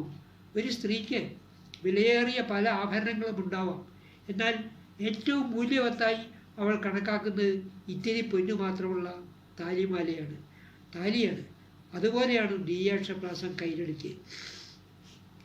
പിന്നീട് ARൻ്റെ അപേക്ഷ അനുസരിച്ച് കേരളവർമ്മ വലിയ കോയിത്തമ്പുരാൻ പ്രാസനിബന്ധനയില്ലാതെ ഒരു ലഘുകാവ്യം രചിച്ചു, ദൈവയോഗം. മോശപ്പെട്ട ആ കൃതിയുടെ പ്രമേയം ഒരു വിവാഹ വർണ്ണനയാണ്.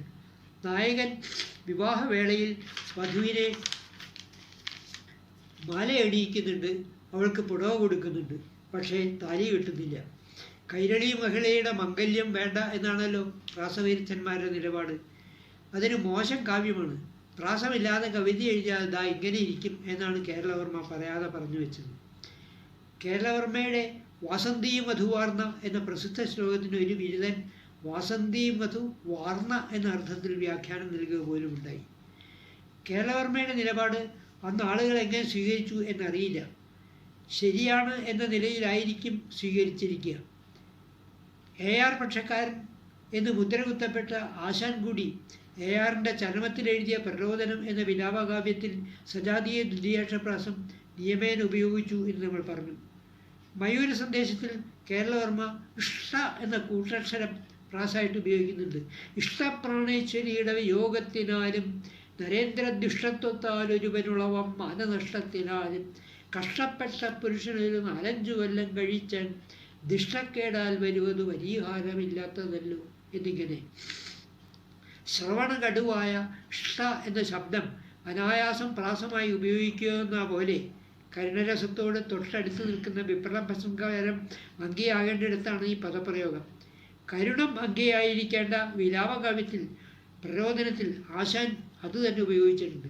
കഷ്ടം സ്ഥാനവലിപ്പമോ പ്രഭുതയോ സജ്ജാതിയോ വംശമോ ദൃഷ്ടശ്രീ തനുധാടിയോ ചെറുതുമിങ്ങോരില്ല ഘോരാനരൻ സ്പഷ്ടം മാനുഷഗർവമൊക്കെ ഇവിടപ്പുക്ക് അസ്തമിക്കുന്നതിഷ്ടന്മാർ പിരിയുന്നു.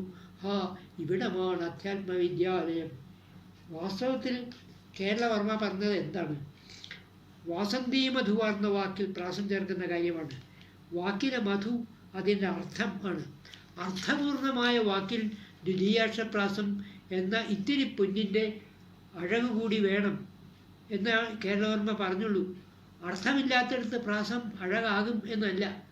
കനക്കും അർത്ഥവും സുധ കണക്ക പദനിരയും എന്ന് ഉണ്ണായി വാര്യർ പറഞ്ഞത് സർവാത്മന സ്വീകരിച്ചവർ കേരളവർമ്മ അതേ കാര്യം മറ്റൊരു മട്ടിൽ പറഞ്ഞപ്പോൾ മുഖം തിരിച്ചത് എന്തുകൊണ്ടാണ് എന്ന് മനസ്സിലാവുന്നില്ല.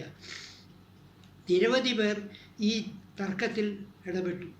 പന്തളം കേരളവർമ്മ, C.S. സുബ്രഹ്മണ്യം പോറ്റി, കൊട്ടാരത്തിൽ ശങ്കുണ്ണി, വടക്കുംകൂർ തുടങ്ങി നിരവധി പേർ. ചിലർ തൂലികാനാമങ്ങളിലാണ് പ്രത്യക്ഷപ്പെട്ടത്. സത്യാർത്ഥി, പതഞ്ജലി, മധ്യസ്ഥൻ, ഭാഷാഭിമാനി, പക്ഷപാതി, നിഷ്പക്ഷപാതി, യുധിഷ്ഠിരൻ എന്നിങ്ങനെ വിദ്യാവിനോദിനി, ഭാഷാഭൂഷണി, സുദർശനം, കവനകൗമുദി തുടങ്ങിയ ആനുകാലികങ്ങളിൽ അരങ്ങ് തകർത്തു. ഓടിയവനും ഓടിച്ചവനും തളർന്നു. കുഞ്ഞിക്കുട്ടൻ തമ്പുരാനാണ് മധ്യസ്ഥനായി എത്തിയത്. പ്രാസമുണ്ടെങ്കിലേ കവിത ഹൃദ്യമാവൂ എന്ന തൻ്റെ അഭിപ്രായം ആവർത്തിച്ചുകൊണ്ട് കുഞ്ഞിക്കുട്ടൻ തമ്പുരാൻ പക്ഷെ പറഞ്ഞു, വെറും വാഗ്വിവാദം തുടങ്ങി പോയാൽ എന്തെങ്കിലും കാര്യമുണ്ടോ? കവിത എഴുതി കൂട്ടുവിൻ കൂട്ടുകാരെ എന്ന് അദ്ദേഹം ആഹ്വാനം ചെയ്തു. വാദത്തിനിടെ ചില പൂർവ്വ കവികളെക്കുറിച്ച് അപമാനകരമായ പ്രസ്താവന നടത്തിയതിൽ KC ഖേദം രേഖപ്പെടുത്തി. അദ്ദേഹം ഉന്നയിച്ച ചില സംശയങ്ങൾക്ക് AR മറുപടി നൽകി. അങ്ങനെ ചായക്കൊപ്പയിലെ കൊടുങ്കാറ്റ് കെട്ടടങ്ങി. പിന്നീടും ഏതാനും വർഷങ്ങൾ കഴിഞ്ഞ് ചില പൊട്ടലും ചീറ്റലും ഒക്കെ ഉണ്ടായിയെങ്കിലും അവ പടർന്നു പിടിച്ചില്ല.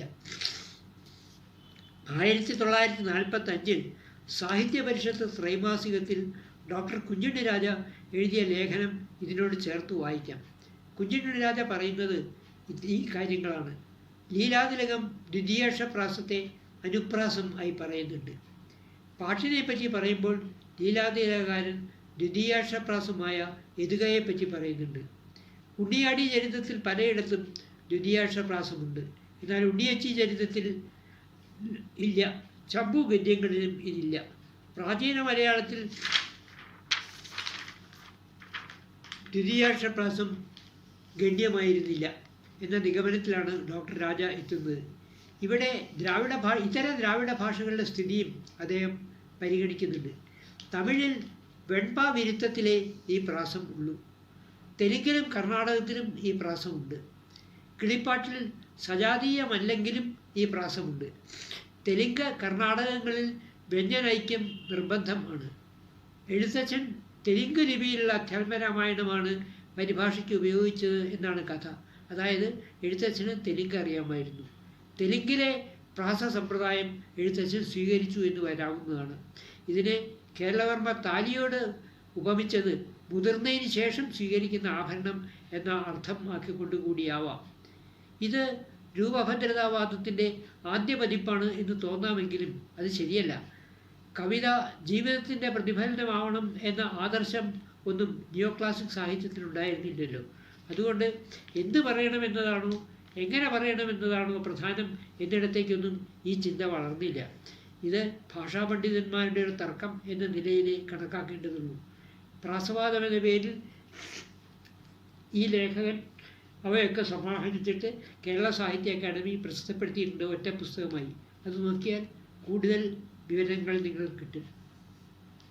മലയാള ഭാഷയുടെ ജാതകം തിരുത്തിക്കുറിച്ച മഹാമനീഷിയായ AR രാജരാജവർമ്മയെ നമുക്ക് തുറന്ന് പരിചയപ്പെടുത്താം. അത് അടുത്ത ക്ലാസ്സിലാണ്. കൊണ്ട് വായിക്കാൻ ബുദ്ധിമുട്ട്.